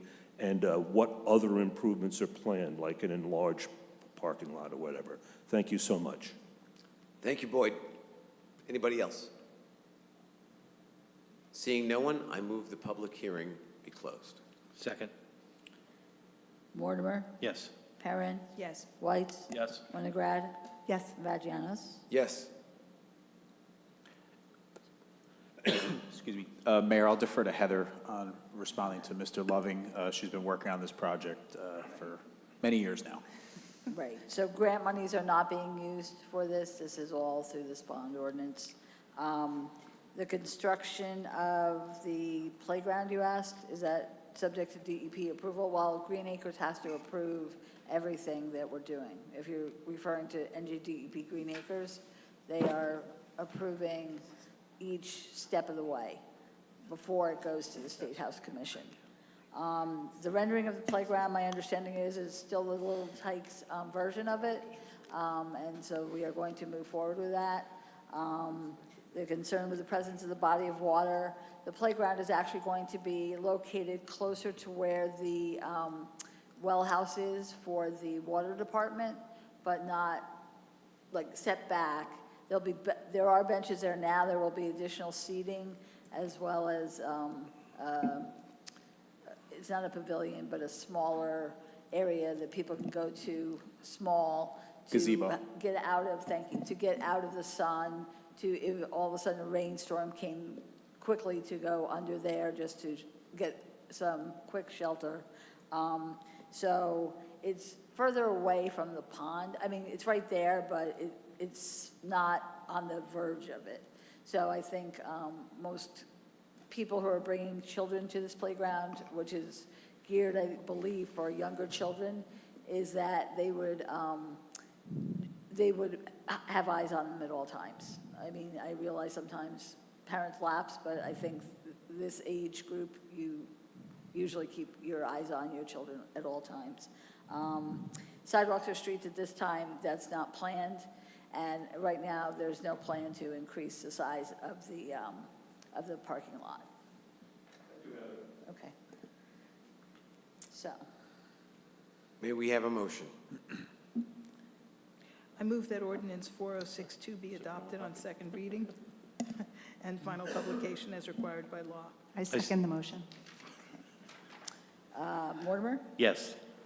Perrin, Yes? Whites, Yes. Winograd, Yes. and Vagianos. Yes. Okay, the following resolution, number 25-420, will be adopted by a consent agenda with one vote by the village council. It will be read by title only. Adopt revised human resources manual. May I have a motion? So moved. Second. Okay. Mortimer, Yes. Perrin, Yes. Whites, Yes. Winograd, Yes. Vagianos. Yes. May I have a motion to adjourn? So moved. And reconvene the special public meeting, okay? Second, someone? Second. Okay. All in favor? Aye. Anyone opposed? Okay, thanks. Mayor, moving on to our discussion items, if the council will indulge me, I'd like to move to number 7 under Ridgewood Water first. Michael Drulis is with us tonight. He is our public policy consultant. He's got a long ride back to Hunterdon County, so we'll try to move him up to the front of the Ridgewood Water discussion items tonight. So if we'll all refer to item 7, Mike, I'll turn the presentation over to you. Thank you, Keith. Mayor, Deputy Mayor, members of the council, thank you for the opportunity to be here tonight. It's a pleasure always to be here with you in Ridgewood and the wonderful things you're doing. Good evening, Michael, and thanks for being here tonight. Thank you. So I'll quickly go over just the year in review for the public policy work that we've been doing as a team here in Ridgewood. But it starts in 2018 when the village is looking to better understand these changing laws and regulations around clean drinking water. It was something that folks weren't even talking about, and now it's become a real household and important item. We progressed from original goal of early education to now being the educators for those who opine on legislation and regulation as it relates to clean drinking water. And today, now Ridgewood is well positioned to be the authority on drinking water legislation and receive the benefit of millions of dollars from federal and state programs, including interest-free loans due to changes in the administration and process because of the intervention of Ridgewood's work. So now, as it's hard to believe, Ridgewood is coming towards the end of a major capital improvement program, while other utilities are still trying to figure out how they're going to tackle their PFAS problem, making Ridgewood not just a state leader, but a national and maybe even a world leader on the projects. So I think, just to commentary a little bit, the Village of Ridgewood and Ridgewood Water's good government approach when it comes to shaping public policy around clean drinking water has yielded utility and this governing body a real reputation as a lead agency when it comes to this work, and has really developed great credibility with those who do the regulations, state and federal. The statewide notoriety and credibility has been critical as we testify at the tables in the legislature, similar to as we are here today, as we meet with our regulators, and also as we expand the knowledge to the public as to the good work that's gone on in this project, providing this clean drinking water. In other words, the good work of the Village of Ridgewood's governing body, the administration, makes it an attractive and trusted public entity for public dollar investment. And that's important. The credibility is now attracting funding and programs from agencies like the Board of Public Utility as they look at the water conservation efforts that's happening here in Ridgewood and how they can invest in that conservation effort to not just advance it, but to advance the model that the community here is engaged in. And to look to the requirements as it comes to sensitive population reporting. More and more, there's more put on the utility on a regular basis to report when there's emergencies to sensitive populations. We're working in the legislature as a model here in Ridgewood to make sure that we can do that effectively.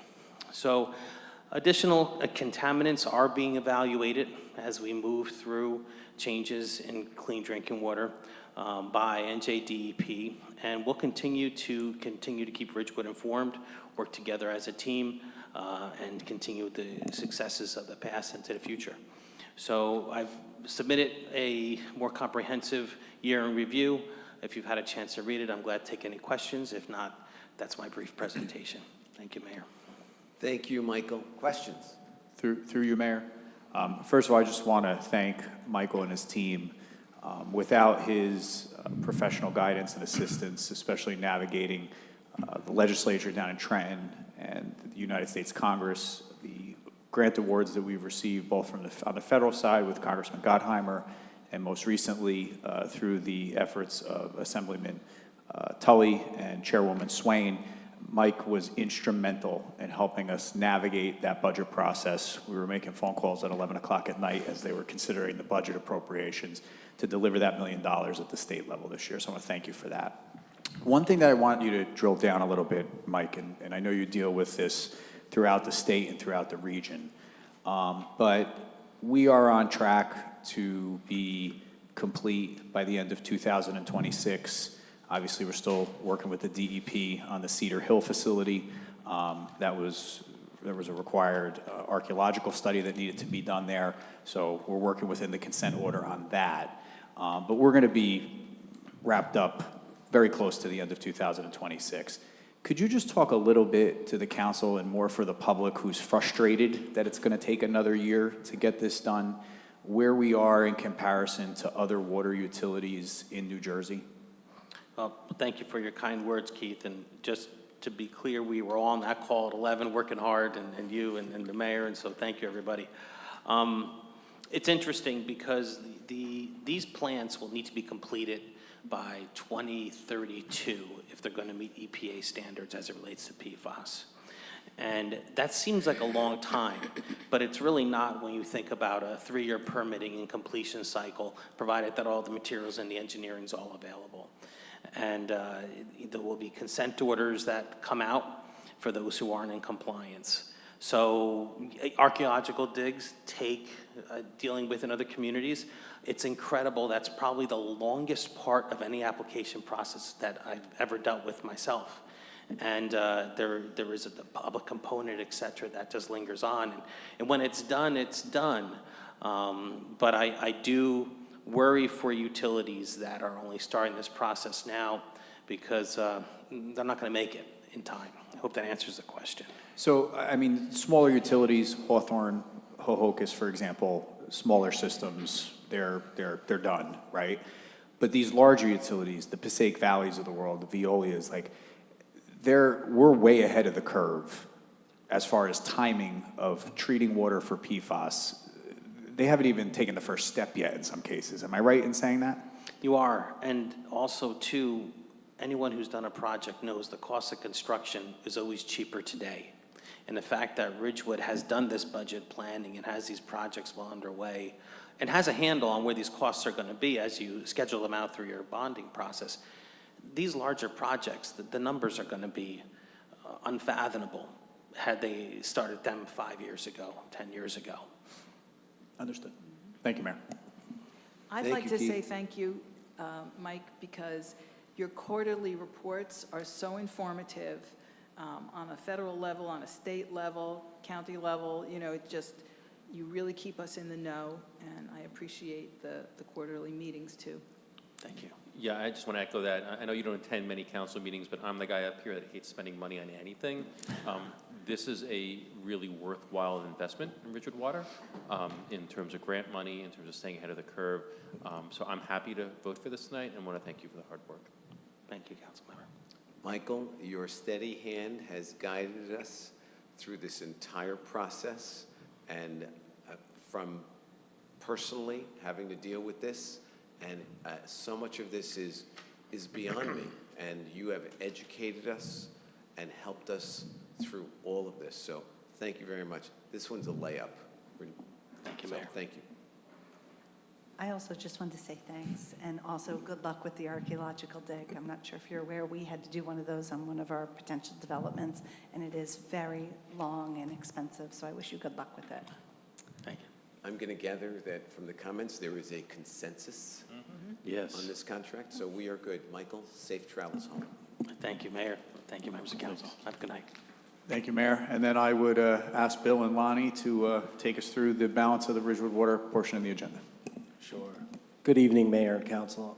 For those that don't know me, my name's Bill Birwas. I'm your superintendent, licensed operator.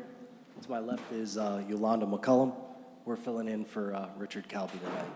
Bill and Lonnie, welcome. Thank you for being here tonight. Thank you. I just want to say that was an amazing ceremony. It was really cool to see. Never seen anything like that. When I first walked in, I was a little nervous that they might have been here to object to my light tower. So I'm very glad that's not the case. That was cool to see, though. It was very nice. So I'll go quick. We have now 14 items instead of 15, but the first is a award of contract for the purchase of fiber cable. This fiber is necessary for communications and security at the new PFAS plants. All the conduits in the ground, this is just to procure the fiber to continue with that project. Proceed to the second one. Everybody good with Oh, that? sorry. Any Yeah. questions? Yeah, no. We're good. I Go. forgot. I was waiting for you to say good, go. Sorry. All right. No, that's okay. Good evening, good to be here. I also loved the ceremony. As a resident of Ridgewood, I teared up, and I had never met Tony before, but I feel like I know him now, and that was awesome. So moving on to the second item, I wanted to be the first one to say I'm so excited that we're awarding the contract for Cedar Hill, which we were just talking about. So this one we bid on October 9th. It was a rebid. The first bid, the low bidder they removed their bid, and so we rebid the project because all the other bids were higher than engineer's estimate. We rebid it on October 9th, and the low bidder was the same low bidder.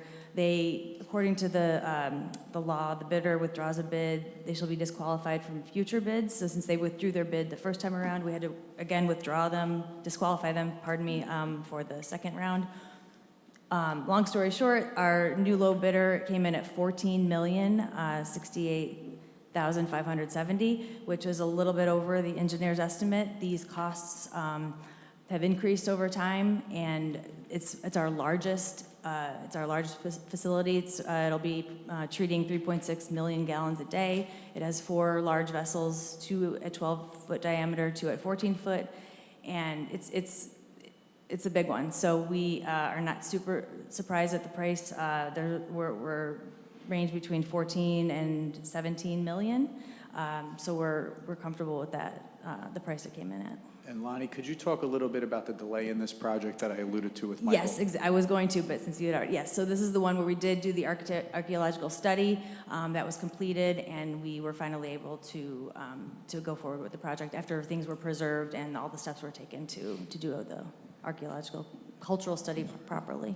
And that was all DEP required, correct? Exactly, it was done. So just to be clear, because there's some Yes, banter please out do. there about this, the same entity that we're in a consent order with to be done with our PFAS treatment facilities by the end of 2026 is the same government agency, the New Jersey Department of Environmental Protection, that required the archaeological dig that could push this slightly into 2027. Precisely, yes. There you go. Thank you for that Good point. Thank you. explanation. Good. Everybody okay with this? Yep. Good. Wait, Let's go. I was going to make a slight joke at Evan. I thought Evan had gone in the hallway to pass out, but since you missed the board. At the spending of $14 million. We got to start out with the big that you one. refer to as the low bidder. Oh, what did I miss? Jeez. I was like, Yeah, we've no, lost no, him. no. We've It lost was him. good that you weren't here for this. It only would have upset you. Mine is slightly less expensive. Where this is the replacement of WA-75, a distribution vehicle. We're replacing in kind with an F-350. Paul, should we do a drum roll since this is the truck you've been talking about all Yeah, night? this is the truck. No, everybody good with this? Let's Yeah, go. unfortunately, there's no hybrid in this category until 2027. And I did speak with Rich about this. Everybody good? Let's go. And to answer your question, Mayor, it is white in color. Number 4 is a cooperative purchase of a tow-behind compressor. This will be used by our meter and markout division. It negates the use of a CDL vehicle now for blowouts, so it'll be a tow-behind compressor.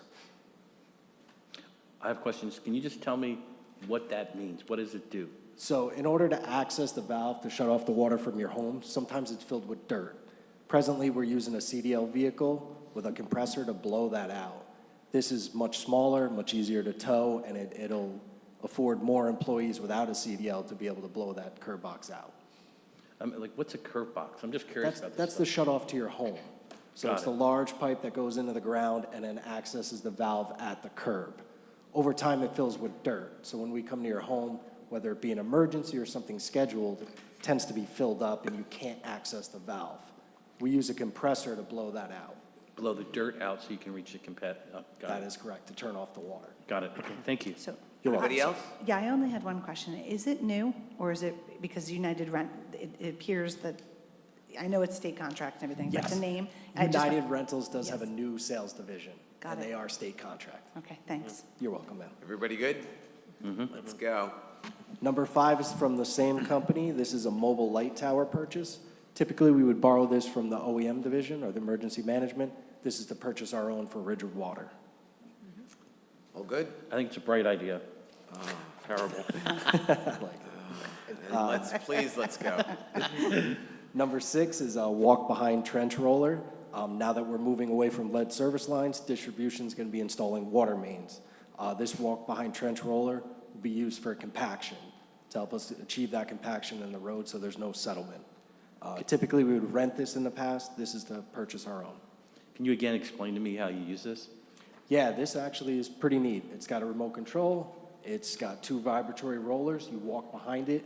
It runs the length of the trench, and it's very heavy, and it vibrates. And what it does is it really compacts the ground.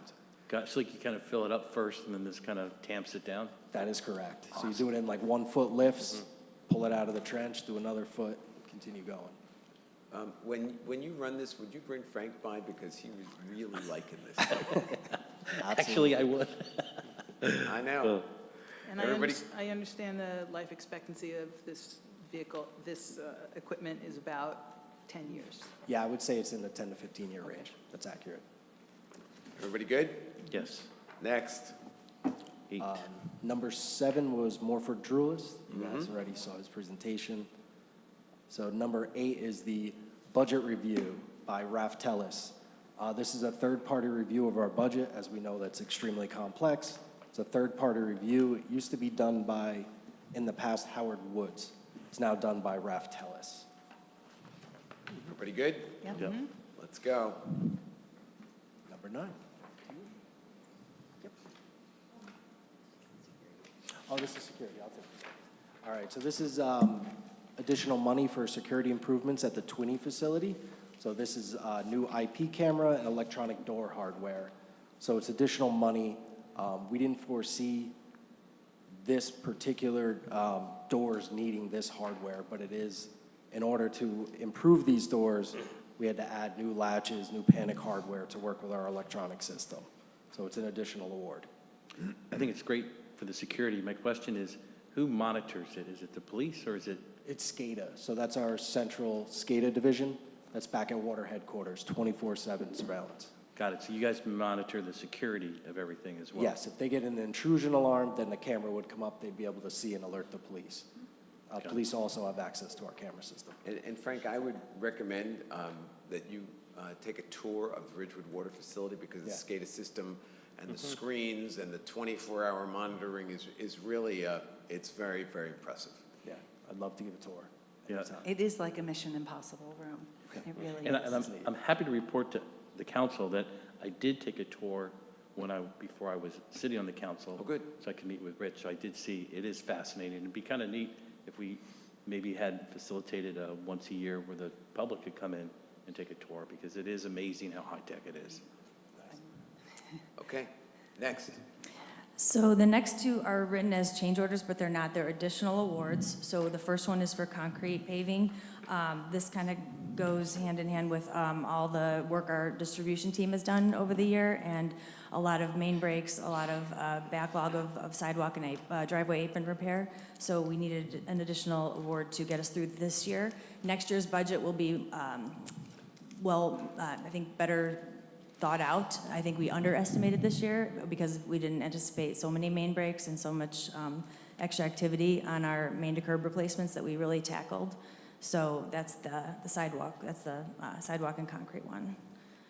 Questions? That I can go through the amounts, but it's additional $75,000 we're looking for there. Questions? Everybody good? Let's go. The next one is an additional award, also not a change order, and it is similarly for asphalt pavement. This one, we had a little bit more of an increase. We did a system-wide, or for our intermediate zone, we did a leak detection study, and that detected several leaks, and it required more road openings, et cetera, so we went up again with paving needs for the asphalt portion of it. So that's an additional $50,000 requested. Questions? Good. Now that we've done 14 million, come on. Okay. That's another couple thousand, sure. The next, let's see, now we have these inaugural resolutions for project closeouts. So this is something new. What is it called? The Joint Insurance Fund recommended that we have a formal closure of projects. We're issuing our final payment and we're closing out the project, and we do it formally in this way. It protects us. I don't know, Keith, if you want to explain that one, or Matt. The reason we're having these closeout resolutions for final payment. So, I say this, we're starting with East Side because East Side has a change order plus a closeout. So one of the recommendations that we received from the Bergen Joint Insurance Fund is that when we have larger projects that are being finalized and closed out, that the governing body take action on approval of final payment. Traditionally, we have always had to approve any type of change orders to any type of large project. We have not done a final payment resolution, but to reduce liability in certain circumstances, this is what the Joint Insurance Fund is recommending. Questions? So this, just to tell you, these numbers are, so the two final, we have the Passaic Valley, so that's one, and then the East Side, those are the two we're asking to do final payment. The Passaic Valley job is sort of an older job, but we had a punch list that finally got completed, and that's why this one's coming up now. And then for East Side, that one was recently completed, and the change order associated with that, which is number 12, is for $19,000 for additional paving of Standish Road that we didn't anticipate for that project. So now that road is complete. The rest of the resurfacing for those people who live in that area will occur after the raw water mains are installed for the PFAS, for the East Side PFAS facility, and that's coming up in the next few months. Questions, anyone? That's great. Okay. Good, thank you, Lonnie. Thank you. I kind of like the ceremony of it, too. You know, it's in the... It is nice to have It's a nice. closeout ceremony, I Yeah. agree, yes. Yeah, 15 is just the declaration of surplus for the F-250 that I was speaking about earlier, WA-75. Excellent. Good. All right. All set? Thank you all so much. Yeah, thank you. Thank you all. Thank you. Mayor, moving on to parking under item B, and I'm going to defer to Heather on this one. Okay, so as you recall, you recently approved increasing the first step of the progressive fines for overtime parking to $50. This can't currently be enacted in the train station parking lot because after 9 a.m., we allow people to park for 3 hours. Therefore, the PEO doesn't know the driver's intent on parking in the lot prior to 9. They don't know if they're there as a commuter or they're there for the 3 hours. And it's a very short window to determine that. So what the Police Traffic Bureau did was they conducted a study, and really the only day that there are no fewer cars or any parking spaces available are Fridays, because some people are still working from home, or they condense it into a 4-day week, or whatever it may be. Most of the other days it is full, so there aren't extra spaces where people can park for 3 hours. So the recommendation is that the train station lot would be a commuter-only lot until 3 p.m. Then after 3 o'clock p.m., it would open up for 3-hour parking. This will allow the parking enforcement officers to issue permit parking violations rather than just to being forced to issue a 3-hour limit summons. This is because the new ordinance will extend the window to issue tickets for the permit parking from 9 a.m. to 3 p.m. instead of just until 9 a.m. After 3 p.m., the 3-hour parking will be allowed. In addition, the recommendation is on Saturdays to have anyone be able to park in the train station lot. They don't need a parking permit. They don't need a sticker. Anyone can park there. They could park all day if they wanted to, or they could park 3 hours. You know, it's 10 to 6 are the meters, so they could park as long as they want or as short as they want by paying the meter. Non-residents as well? Yeah, anyone could. And just remind me, on the west side of town, the southern part of, I guess, south of the flagpole, is that considered the commuter lot now as well, or just? No. Okay, so that little strip will not be commuter, that'll be open, Yeah. bitches out and everything on the other side of that little dividing It's street. if you're going Yeah. into the lot, it's on your left. That's the whole Right, train that's right, station that's right, lot. okay. That's what we're looking to make until Commuter, 3 I'm o'clock. sorry, commuter right. only during the week. Until 3 o'clock, right. Okay. And this will allow people who are coming in for dinner or for afternoon shopping to be able to park there after 3 o'clock for up to 3 hours. So. Okay. Yeah, I think it's great to have it just set up so it's all standardized. And I'm guessing too that if it's a holiday of some sort, that then parking would be allowed on Monday through Yeah, Friday. holidays, there are no meters or any, Okay.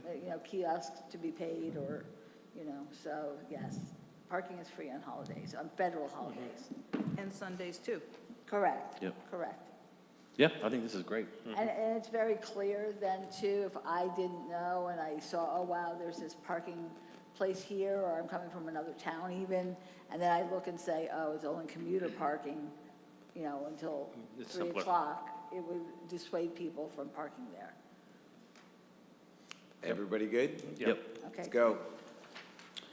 Okay, next item under budget is the award of contract for e-summons for various departments. After a lot of discussion amongst our department directors, we are recommending to move to e-ticketing across the village, not just with the police department and parking enforcement.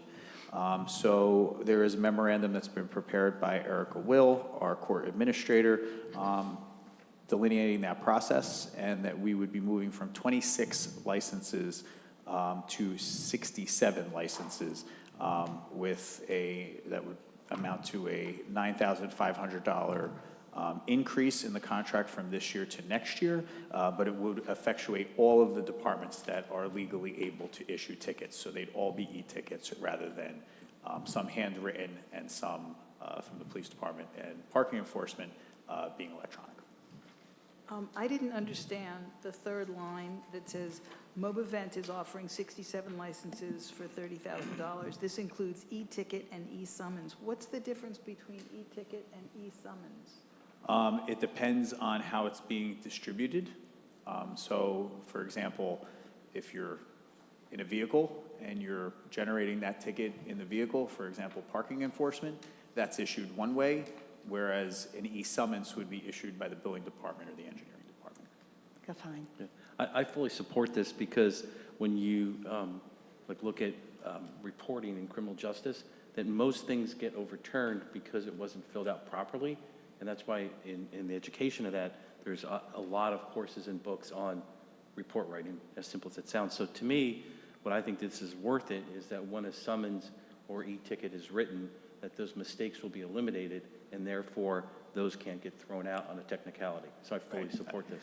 We believe that the added cost will be absorbed because there'll be more efficiencies in tracking and be able to follow up on collections when it comes to summonses that are issued, in addition to the fact that the cost of this will be spread out over the operating budgets of the various departments who will utilize the service. Everybody good? Yeah. Let's go. Will Whoop, Ridgewood sorry. Water also get them? I'm sorry? Will Ridgewood Water also get them? They have the ability to issue tickets. I don't know that Rich was involved in this conversation, but that's certainly something that we'll explore. But with 67 licenses, if they want to take advantage of the system, we'd have the ability to do that. Okay, because I see they're only going to give 5 thermal printers. Yeah, well, each department would need to buy the additional thermal printers as needed. So if we needed to expand, who would have access to that? Okay. All right? Good. All right. Let's go.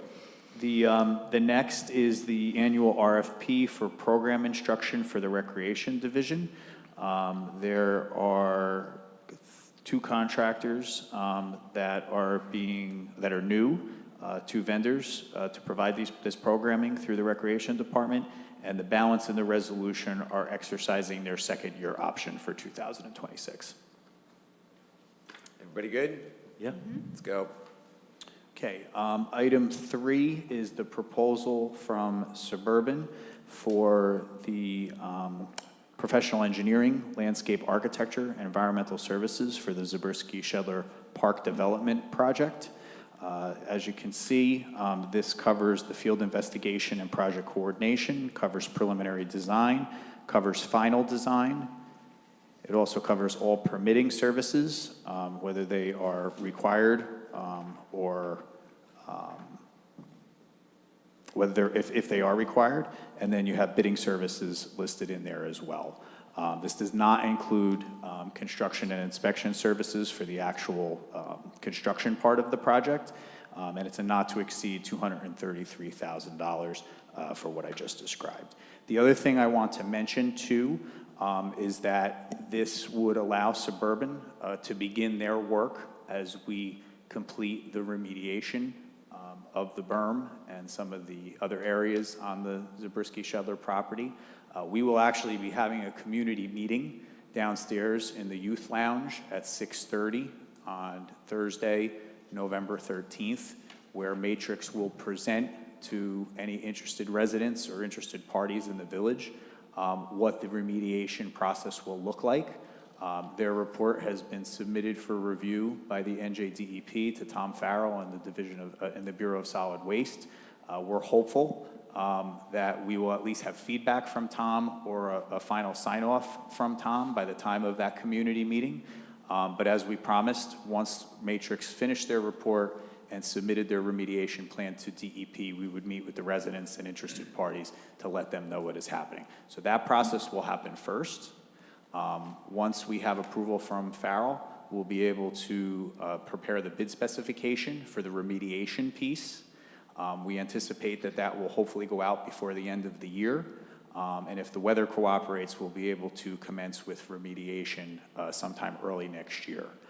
This proposal that you have before you tonight is for Suburban to be working through that period on the preliminary and final design for the park development project, because we want to be able to walk and chew gum at the same time as we work to handle the remediation and handle the park development piece. What time was it on the 13th? 6:30. And from where? here, who's going from our side? So I did not reach out to the council on this. This is going to be a presentation by Matrix. I mean, certainly 2 of you are invited to attend if you so choose. I did have some outreach. This room is being used for court that night, so we can't utilize the chambers. I did have a resident who is incapacitated at this point who reached out and asked if there would be a Zoom link. I have not yet talked to IT about that, but I'm going to see if that's an option so that everybody who wants to participate can ask the questions of Matrix and hear the presentation. But it's 6:30, Thursday, November 13th, downstairs in the youth lounge on the first level of Village Hall. I have a couple questions.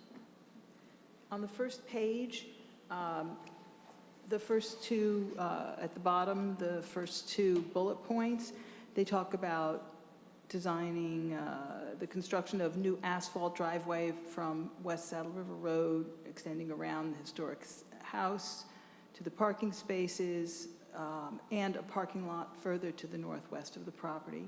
And the second bullet is construction of stamped and colored concrete and paver sidewalks extending from parking spaces along the new driveway to the house. My question is, does that preclude permeable paving? I don't know the answer to that. I'd have to talk to Suburban. I think we need to talk to SHPO. So I don't know, Heather, you're going to need to chime in here, but before we were on the council, Pam, there was a presentation on the color grading that SHPO had indicated, and there was the discussion of like, remember the whole access, should it be like cinder, because they wanted it to be more revolutionary war. So I don't know if SHPO still dictated, but that prior to us being on the council, there was a color palette, and SHPO opined on the hardscaping connecting it to the house. Is that right? Okay. So we would have to get approval from SHPO to be able to use different materials. So that can't be an aspect of the stormwater improvement or mitigation, clearly. What about on page 4? There are 5 bullets at the top, and they're going to be developing a landscape and lighting plan. Can they consider natives? I'm sorry, I didn't hear that last part. Can they consider native plants? Yeah, I think that was brought up at the SHPO hearing, and that's the intention of Suburban. Yeah, and be aware of certain cultivars that really don't help the environment, even though they claim to be native. And I guess on November 13th, they'll explain whether they will, whether remediation, whether stormwater mitigation is installed before or after artificial turf. So 2 separate things from my. Yeah, so I want to be clear on that. So Suburban will not be there on the 13th. The Matrix will be there on the 13th to talk about the excavation process. Oh, okay. So, I mean, as far as order of events, when we get to the park development piece of this, I can certainly find out how the stormwater runoff system impacts the turf field. I can tell you, watching turf fields being installed before, all of that infrastructure below the field is obviously installed before the carpet is laid. And I'm curious to know whether Suburban Consulting considers artificial turf to be permeable or impermeable. I have never asked them that question, but I can certainly ask. Because I think it probably matters in terms of stormwater mitigation. Yeah, I mean, I do know that I've taught as many meetings as I've had with Joe and Bob from Suburban.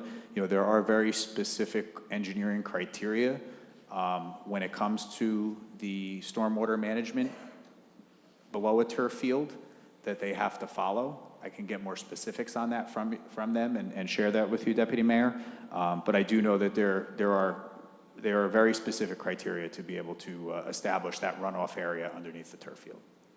Okay, and then I did have a question about the wetland passage, whether we will have to apply for, what kind of permit was it? A general permit 6. That I answered after the public portion. That is going to be up to the DEP, depending on their review and report back from the interpretation of the LOI that was developed by Suburban originally. And what is a general permit 6? Is it saying you can build around the wetlands but not over the wetlands? Or does it say, yeah, you can go ahead and build over the wetlands? I don't think anything So- would let you put it over. Yeah, so we have no reason to believe, based on Suburban's investigation, that there are wetlands on this site. I've said that before, I'll say it again. Right, I understand. DEP has to concur with Suburban. They have to endorse what the engineering firm is telling us. Depending on that discussion and that interpretation, they're leaving the option open that if they need to apply for any type of DEP permitting, and it's on more than just page 7, that they will afford us the opportunity to make that application on the village's behalf, should it become necessary. Okay, I still don't quite understand the general permit 6, like what it means, but I guess we'll learn. I can pull the definition for you and send it if you'd Yeah. like to read it. Okay. Would you speak up, please, Deputy Mayor? Oh, sorry, I thought these new mics catch everything. I guess not. Okay. That's all the questions I have. Can we go back to the other question? So just, I want to make sure, this proposal from Suburban is regarding next steps in development, and you're having a meeting on the 13th? Two separate with issues. Separate But meetings. just remember, my point in telling, Right. in outlining the time frame is that we have to deal with the remediation I'm piece with you, I'm with first. you, I'm with And then you, we I'm will with be you. dealing with the park development piece, but we can be preparing for the park Got it. development piece during remediation. Got it. And who wants to go? Because I think we should have people there. I don't know, I don't have my calendar because it's on my phone, but we should have 2 people for the remediation. Yeah, We can- I have to check my I calendar, don't have, too. we don't have a phone, but It's we a should. think- Thursday night? It's a Thursday night at 6:30. So we should think about that. And we painstakingly tried to find the best night because there's a lot of things going on in November, and we wanted to have this done before Thanksgiving. And with the conference the week before Thanksgiving and some of the school events that were happening, we tried to be very sensitive to finding a night that would work for people to be able to attend. I think it's great with the Yeah. quicker, I mean, everybody's been clamoring to have it remediated. I think it's great. So we should all look at our calendars when we turn on our phones. It's amazing, we all don't know where we're going to be because we can't check our phones. And by the way, correspondence went out to everyone who was on that Shedler property list, all of the interested parties. I think it went out yesterday afternoon from Carol Belkowski in my office. So all of the interested parties who have been tuned into the Shedler issue have been notified of this meeting to be held on the 13th. Thanks for that, Keith. Everybody good? Yep. Let's go.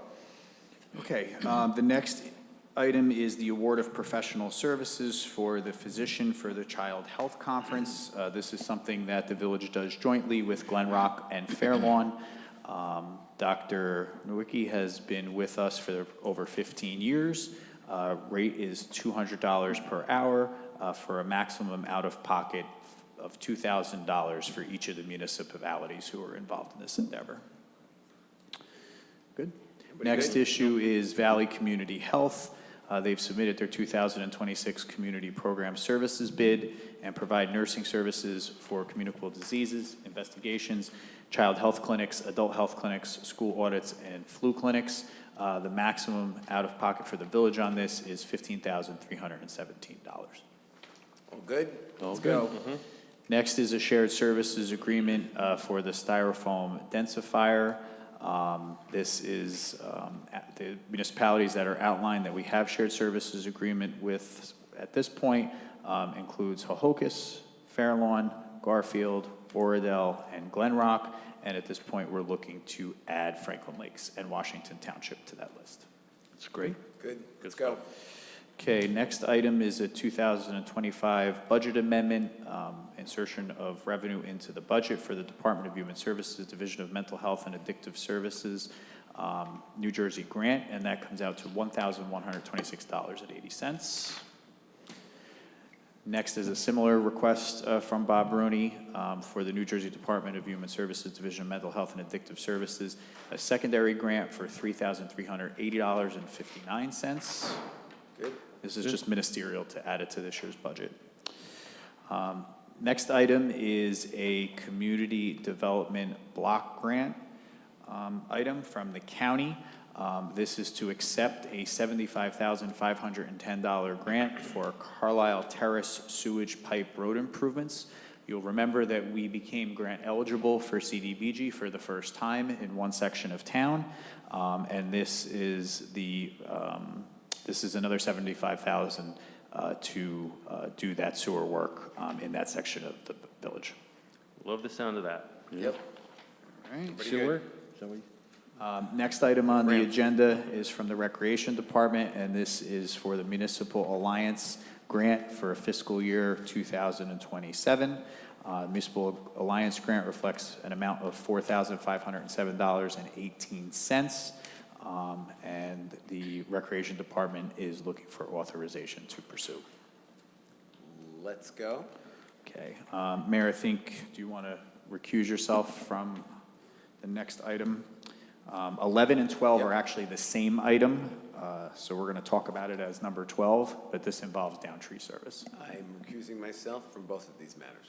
Okay. So this too pertains to the Shedler property.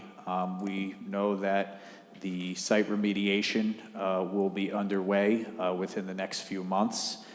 We are in tree planting season, and there is an urgency to try to replant the arborvitaes that are on top of the berm and adjacent to the berm. We had 3 contractors come out to look at this. We're making a recommendation to move forward with Downs Tree Service in the amount of $40,250, and their charge will be under the direction of our LSRP, Chris Pittarisi from Matrix New World Engineering, to safely remove those trees and relocate them at the northern end of the property where the suburban plan that was approved by the commissioner or the assistant commissioner at the DEP calls for 2 rows of trees at the northernmost end of the property abutting those residential homes. And we're going to replant those trees, about 80 of them, in order to establish that buffer zone. We're going to take advantage of the tree planting season this year so that the berm is free of trees, so that when the remediation comes, we can successfully endeavor to remove that soil from the site. Great. All right. And so when you say like there's 80 that's alive. That's a rough number, Yes. because again, as they are removed, Downs will do an individual assessment of each tree before it's relocated on the property. And again, this will all be under the oversight of our licensed site remediation professional. So they've already spoken to Downs, and there has been ongoing discussions about what that scope of work looks like. I'm just going to ask the question before someone else does. Is there any concern that the contaminated soil from the berm will go with the trees?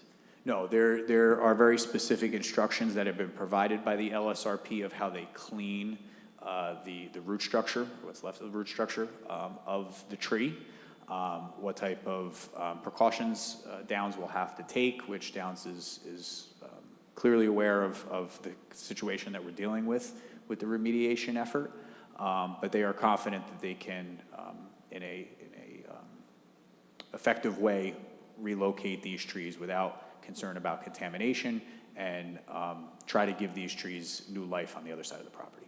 And then, do you recall the rough number of how much the trees cost when they were originally purchased? Because I'm just curious of how much money we're saving. I can tell you that there is definitely a cost savings relocating these trees rather than buying new. I don't have that quantified, but certainly I can look back at the engineer's estimate and see if we can quantify a number there. Well, that's great that we were able to save some cash. Absolutely. Okay, we have nothing under policy tonight.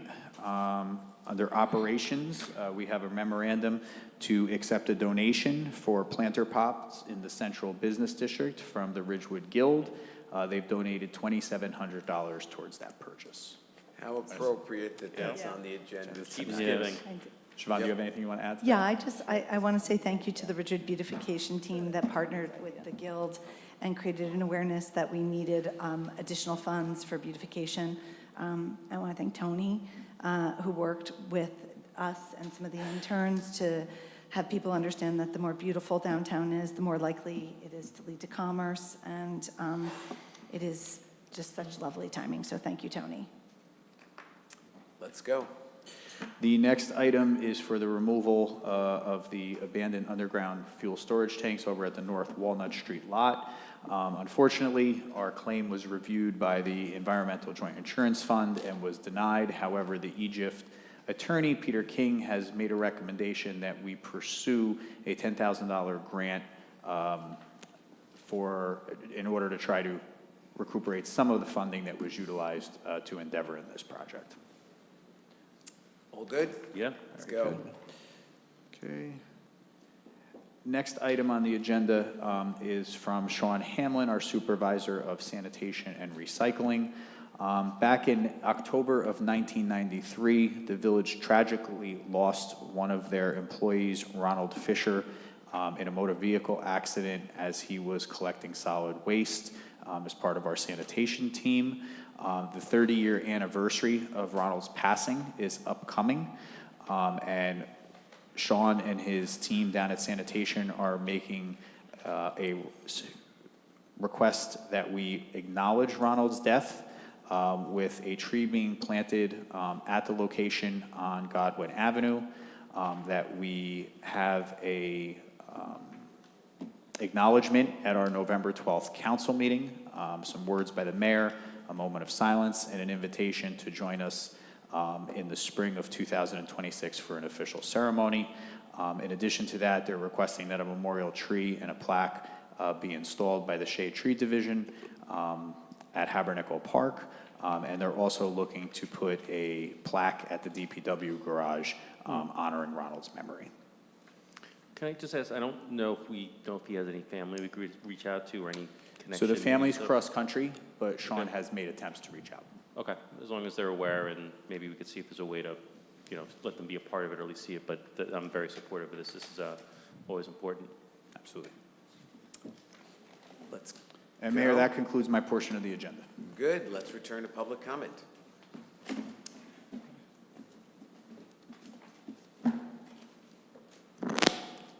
Amy, Ridgewood resident.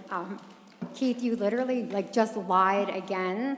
Suburban knew there were wetlands. They knew it. We have the email between them and the NJDEP that there were wetlands. So you knew about it, Suburban knew about it, because the NJDEP wrote in an email, which I will give you, but you have it. You know that. Pam, I don't know what that thing, that 6 is, that general permit 6, but I think you can't explain it because you need to figure out a way to figure out how to explain, unless you all know, which you probably do, that there were wetlands. And again, Suburban knew about it. We can go back and forth, but you lie. You lie to this community. You lie to the public. I take exception to that comment.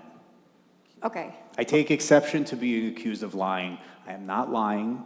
I am telling you that many people on this dais have been on meetings with Suburban where they indicated that their report that needed to be submitted to the DEP, our attorney is acknowledging what I'm saying right now, our legal counsel, that there were not wetlands in their assessment that they needed to submit for the LOI. Am I correct in saying that, Matt? Absolutely. I mean, that's the And Mayor, I process. apologize for going out of turn because we I usually... was on the call, and what Keith is saying is accurate. That's awesome. I have the email saying the exact opposite. So I So guess you're we'll- accusing the village manager, Yes. 2 council members, Yes. and the village attorney, Yes, I am. 'Cause who's I have licensed by the email. state of New Jersey, Yes. of lying. Of course. Okay. Of course I am. So You're right, of course you are. I am. Continue, Amy. So we'll just leave that alone and we'll fight that, I guess, to find out the truth. Frank, I just want to say, No desire to fight. this is worth fighting for. The trees, the truth, the dignity of the people, that's worth fighting for. Part of the problem is everybody's looking for a fight. I think that's the Keith, problem. Keith, it's not worth responding to, Keith. It's just not worth it. Amy, continue. Frank, I just want to say that you were so proud about the open space referendum, proud that that you sold the public a story about preservation while authorizing clear-cutting chemical turf and the permanent loss of living ecosystem. You want to talk about open space? Then explain why your version of it requires bulldozing life to lie down toxic plastic carpet that reaches 160 degrees in the heat for our children to play on. And you mentioned invasive species. Dude, we are the most invasive species in this world. And Siobhan, you keep talking about the $9.4 million and how much money and all of this. What you are destroying is worth far more than any dollar amount. You're erasing a living history, a wildlife habitat, a natural defense against flooding and contamination. I'm talking about value, trees that filter our air, the soil that holds our water, the wildlife that gives this place life. That's no value any dollar could ever measure to, no budget can replace. then you have a ceremony for PFAS water plants. That shouldn't even be happening. It shows how sick and lost we are as a people. I'm sad for you all. I really am. I'm sad that you're so blinded by money that you can no longer see the worth of a living world. The Cree prophecy said it perfectly. Only when the last tree has been cut down and the last fish has been caught and the last stream poisoned will we realize that you cannot eat money. And you can smirk, Mayor. Excuse me, I have an emergency at home. I have to take this call. I apologize. That's fine. Thanks.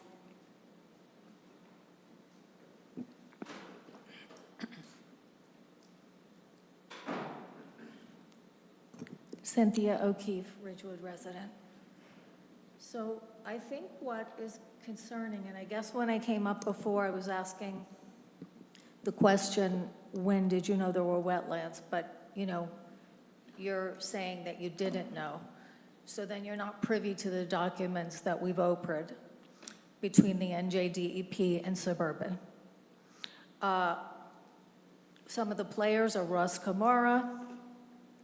We've got someone from the NJDEP on May 7th who writes, "Hi Russ, I apologize for the delayed response.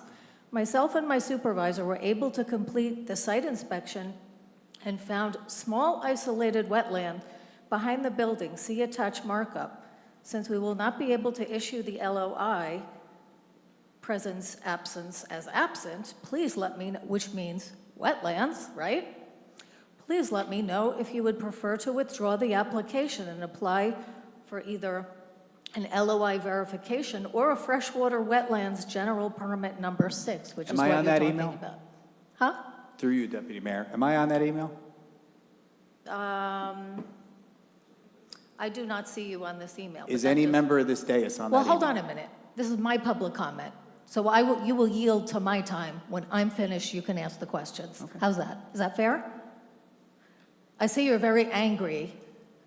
But I don't like to be imagine how accused of we lying. feel, Keith, living in the neighborhood where we have been, it's like an emotional roller coaster. So what I would tell you is, you know, your emotions right now, I'm not calling you a liar. I'm just saying we have documentation that says there are wetlands, and this was communicated to Suburban, an actual LSRP, who, at the time I told you, I thought it was a conflict of interest to have somebody doing a wetlands assessment and be a landscape architect. But you told me, with all due respect at that time, that you didn't agree with me.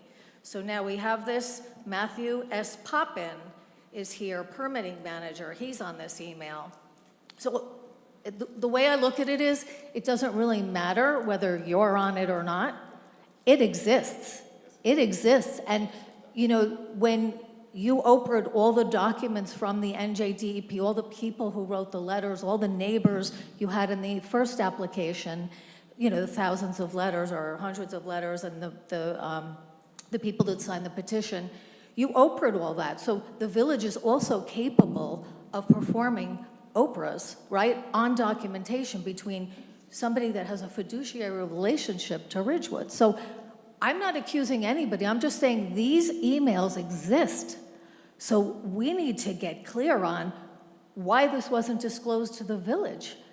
I could go on and read it, but I have 34 seconds. So you might want to get busy doing some due diligence, because this exists. The NJDEP is saying there is wetlands on that property. Okay? Full stop. It exists. It's right here. So I don't know what to tell you. You know, you didn't do due diligence on people like Peter Primavera and other things. I would think that this is a loophole you can't get around.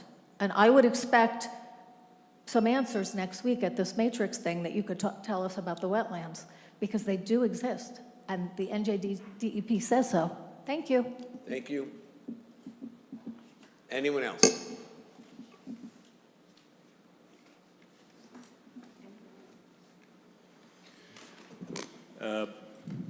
Boyd A. Loving, and again, I must comment that although I identified myself previously as Ridgewood taxpayer, I do live in Ridgewood, and I kind of resent the implication by somebody who calls in regularly that I was trying to hide something. So I do live in Ridgewood, and I am a Ridgewood taxpayer, and I should be able to identify myself by either method. I just want to comment, Heather, with respect to the parking in the train station parking lot beginning at 3, if I recall correctly, you have to pay to park in that lot until 8 p.m. I would suggest that instead of limiting people to park only for 3 hours, if they park after 3, that you should be able to pull into that lot at 3 o'clock and park for 5 hours until 8. There are some people who come into the lot and want to go to New York City and want to be in New York City for a while. I don't know why you wouldn't allow them to park in the lot for 5 hours instead of 3 hours. At that time of day, there are not too many people coming into the lot, and there should be plenty of spaces available to do that. The kiosk might not be able to handle it, or at least the existing kiosks might not be able to handle it, but certainly if you're using the mobile app and you ask for 5 hours in the lot beginning at 3, you should be able to park in the lot until 8. I can't think of any reason why you would want to limit it to 3 hours when there are so many spaces in that lot once people start coming home from work. So I'd ask you to consider that before the ordinance is written. Thank you. Thank you, Boyd. Anybody else? Seeing no one else in the room, we have Janet Riley on hybrid access. Janet, you're up. Hi, Janet Riley, Ridgewood resident. Just coming back to the bike lane issue, I ask that you please consider the points that I made when deciding about enforcement of this bike lane. Like I said, I really believe it will increase risks to kids walking in the neighborhood if people are parking on the surrounding streets rather than on that street. Also, looking at the proposal that Ms. Scharfenberg, Riedel, and Becker, I believe, made, it has a slide that mentions street parking and says that street parking on Pleasant Avenue is spotty. In fact, like I said earlier, there's no cars allowed in the front or back lots of Hawes during pickup and drop off. So that is the main main street that people park on. So it's definitely not spotty for at least a couple of parts of the day. And then also it says cars can still park, bikes would need to go around.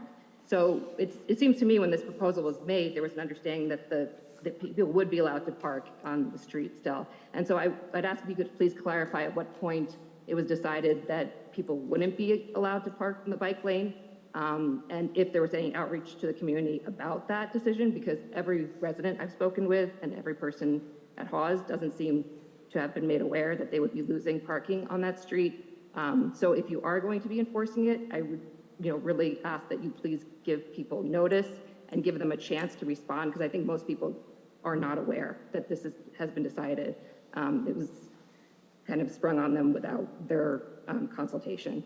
And then it also looks like on the proposal that the bike lane is meant to extend all the way over to the graveyard, basically, down South Pleasant. If that's the case, will parking also not be allowed in front of Somerville School? Because that's heavily used during pickup and drop-off as well. But if the bike lane extends on that side, then I assume there will be no parking there in front of Somerville School anymore either. If it's not going to be extended, then it seems like this is just a bike lane to nowhere, which is just hugely inconveniencing the residents who are on that street. So again, I'd ask you to reconsider the bike lane. And then finally, I just wanted to say to Mr. Kaczmarek, I appreciate the expediency that the field is being done over the weekend, because like today, the lower field was also blocked off. I assume that's just temporary, but I ask you to make sure there's at least one field available to the children. Hawes is the only school in Ridgewood, as I'm sure you all know, that does not have its own field. Every other school has a BOE field, and the 2 fields at Hawes are both village-owned. So I just, ask you to please be mindful of that and the fact that our children need somewhere to play. So if there's work being done, please get it done quickly. Thank you. Thank you, Janet. Anybody else? Seeing no one, I'm going to close public comment, and we will entertain a resolution to go into closed session. I just want to say. Oh, excuse me. Things. So sorry. So sorry. The hour's late, and please forgive me. Go ahead. Does anybody want to respond to any of the comments made? I think Evan might want to, maybe after me, but okay, so. I mean, listen, my view is I would ask you not to, or all of us not to. I mean, I've had the privilege of being on this council now for 3+ years, and there have been a certain number of folks that have done pretty much any argument, anything they can to stop developing Shedler into what it's always been meant to be, which is a park. There was an election 2 years ago or a year ago. One candidate supported developing it. The other was a little lukewarm on it. The candidate that supported it is sitting next to me. We've had more than thousands of hours of hearings than I could count. And again, it's argument after argument looking for the same conclusion to somehow stop, slow down, or somehow hinder building what the community has clearly stated we need, which is that park and the design that the majority of the council has agreed upon. Everything I've just said is fine. That's healthy democracy and healthy advocacy. But continually coming in here and besmirching the reputations of people that work for the village with baseless and countless information is beyond the pale. And especially on a night like tonight, where we started the evening really celebrating the best of Ridgewood, to end it really celebrating the worst of Ridgewood is truly unfortunate. I very much respect all of your First Amendment rights to speak up and be heard. We have First Amendment rights too, and we're going to call it out when you accuse baselessly folks up here of taking money, as if the Ridgewood Baseball Association is writing checks to us, really? And Keith is somehow lying, and he's in cahoots with lots of other folks in lying, really? So my plea to the folks up here is just let it go. Well, let it stand for what it sounds like. I mean, I think it's on its face. It's not worth responding to. I have something and similar to not say. worth our time or dignity in responding to either. Agreed. However, regret is a wasted emotion. So I'm going to be very available for this. We just had massive accusations across our professional staff, people who work for the village. We don't, we're volunteers. And I agree with Evan that no matter what we say, no matter what we do, it ends up with, we did it wrong, it wasn't that. Some of you sit on a charity that represents the house. The house cannot be opened without the LOI. We did the LOI. The neighbors wanted the LOI. So let's even go back a little bit further. What would have ruined the parcel of land was to not invoke the open space. Open space saved Shedler from very real development, where no trees would have survived, the house wouldn't have survived, a developer would have bought it, and it would have gone away. So the idea that open space did anything other than save the neighborhood in 2009 is a farce. That's one. Two, the prior council approved turf and deforested the first batch with no immediate plan in sight. It's interesting that we always go back to us. Public clamoring and due diligence for the LOI, and now we did the LOI, it was too expensive. We just can't win with it. It seems we're not transparent. The reason you know about this is because we publish everything. We talk about it on social media, and so you regret it if you don't do it, because then you look opaque. We are transparent to the point of being see-through, and we're gonna have problems tomorrow. Our professional staff providers, we're called players.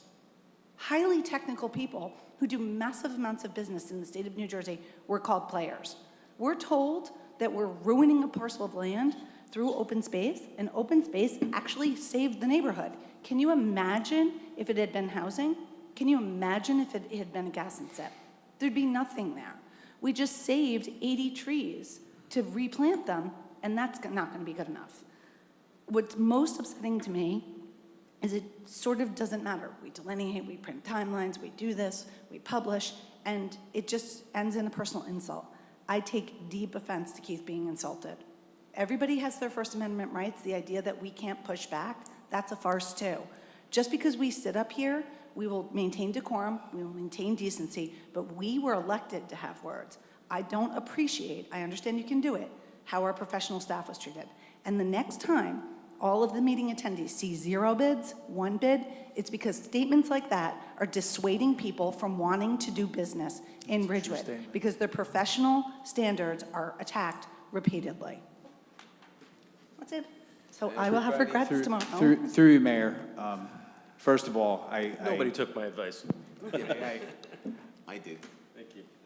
My Passaic County comes out a little bit when I get called names. I pride myself on what I do here every day. I love my job. I love the people I work with. I love the professional staff that we work with. I like the vendors that we work with. Everybody here in my estimation, is doing the absolute best they can. Are they right 100% of the time? Absolutely not. I can tell you that, as Matt alluded to and, confirmed, we were having Shedler calls every week. The last any of us on this dais know is that there are no wetlands that were determined to be found by Suburban on that property. I can't Oprah request documents I don't know exist, Cynthia. I'm not a mind reader. So the reality is that if there are correspondence that exists that you think we should know about, and I've said it up here so many times that you have to believe that I never saw what you read from tonight, send it to me. Let's be partners in this. Email me what you have and say, Keith, what does this mean? Can you get some answers from Suburban? But instead, we resort to name calling. And yes, I take offense to it. I think most of us would. I think if the comments were heading in the opposite direction, feelings would be equally hurt. But at the end of the day, the best thing we can do walking out of this room tonight is for you to forward me what you read so that when I walk in here at 8:30 tomorrow morning, I can call Joe Perillo at Suburban and say, what is this? Because I need answers. So if you can send me that tonight, that's the best way to get a cure to this problem that was discussed here this evening. That being said, to Ms. Riley, Hawes Field, Lower Hawes is closed just for the construction that's taking place in the next 2 or 3 days. They wanted to make sure that the landscaper had the ability to access the property in a safe way. So Lower Hawes will be open once the field renovation is done. However, Upper Hawes, the baseball field, will remain closed until the field takes and we're able to reopen it in the spring for practice and play. Mayor, if I may, I just want to point out that the comments that were made are defamatory. And subject to any action that may be taken, they are legally accountable to get to the truth. So I just want to make sure that anybody who wants to come up here and start calling people liars and names such as that have to be aware. Excuse me? Be aware that we're dealing with defamation. I just wanted to make that point. And with that, does anybody else have anything they want to say? Yes. I'm the only one. Oh, boy. No one's I listening. sympathize with your cause, and I think you are doing it a total disservice.